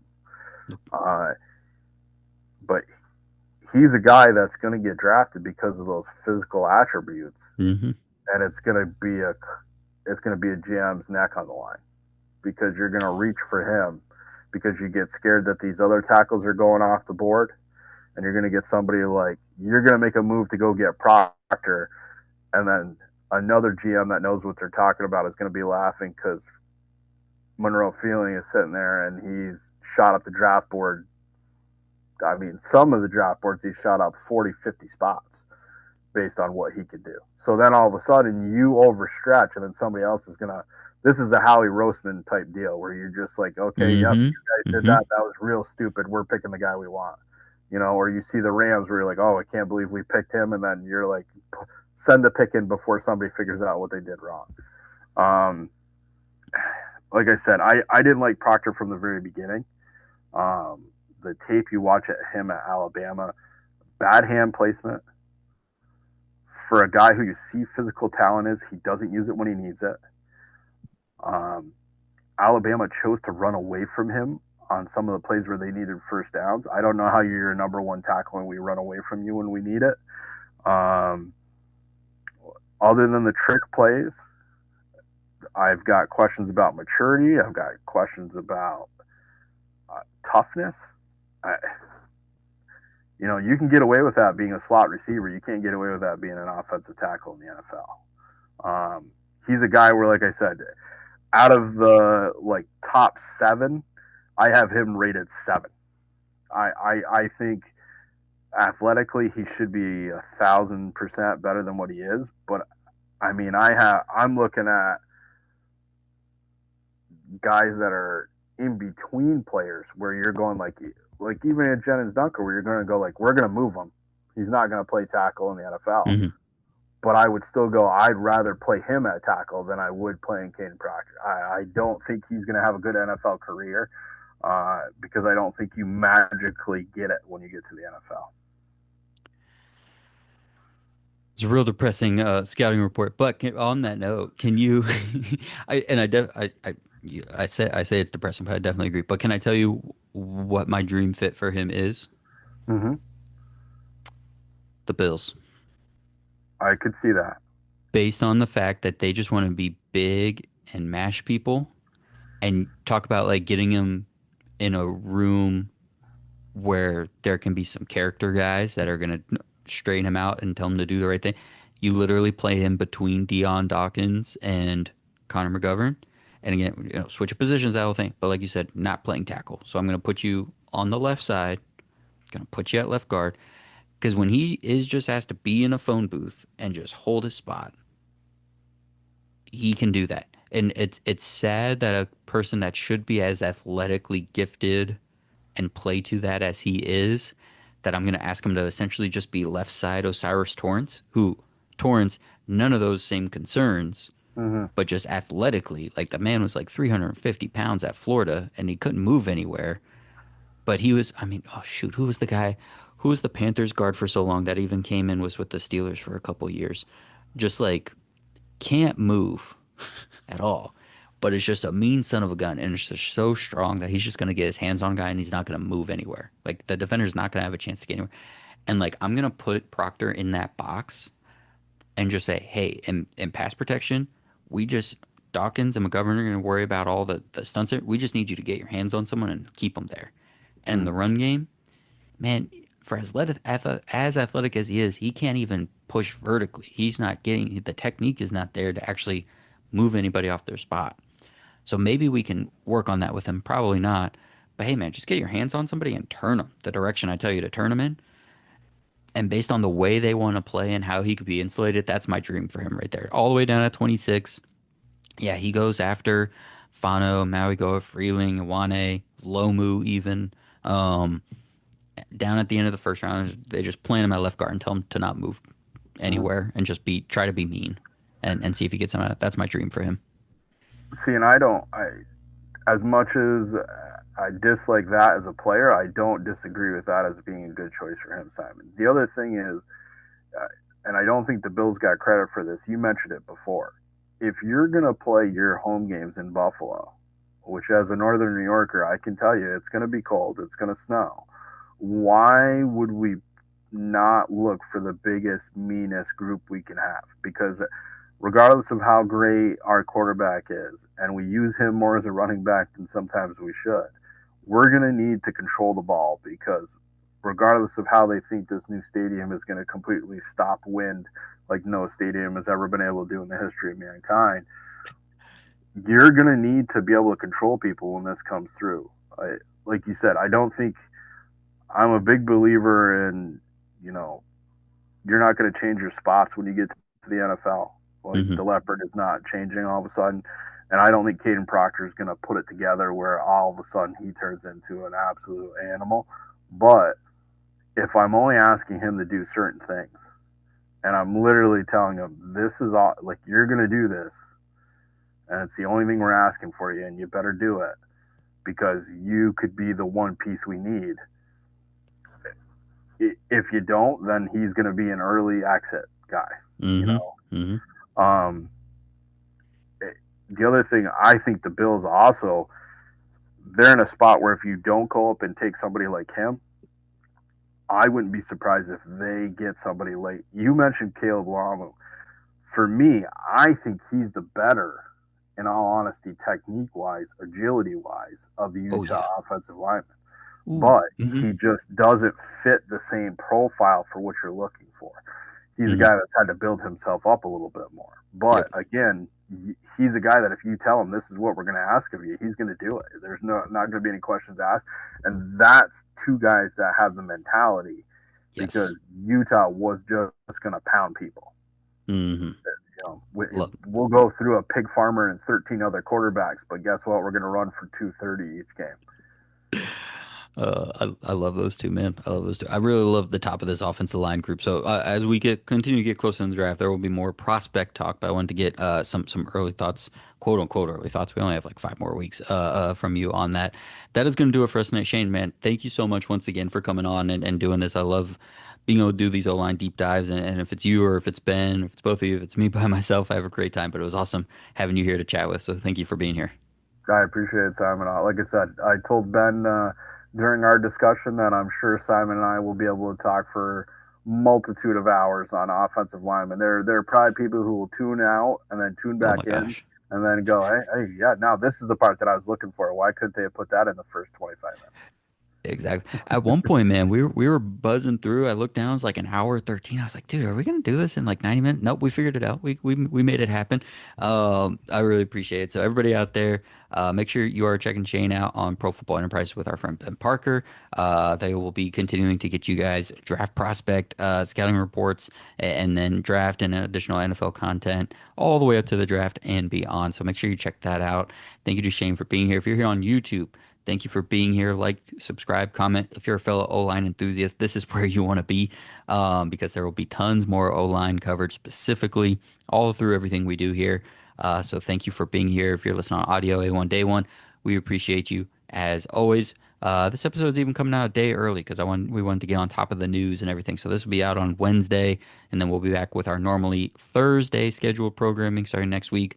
But on Thursday of this week, if you're like, man, it's Thursday, I need some Simon and Friends, go over to the Box Score Network YouTube channel because there is going to be a fresh, hot piping post free agency mock draft hitting your feeds on Thursday on YouTube. So make sure you guys check that out.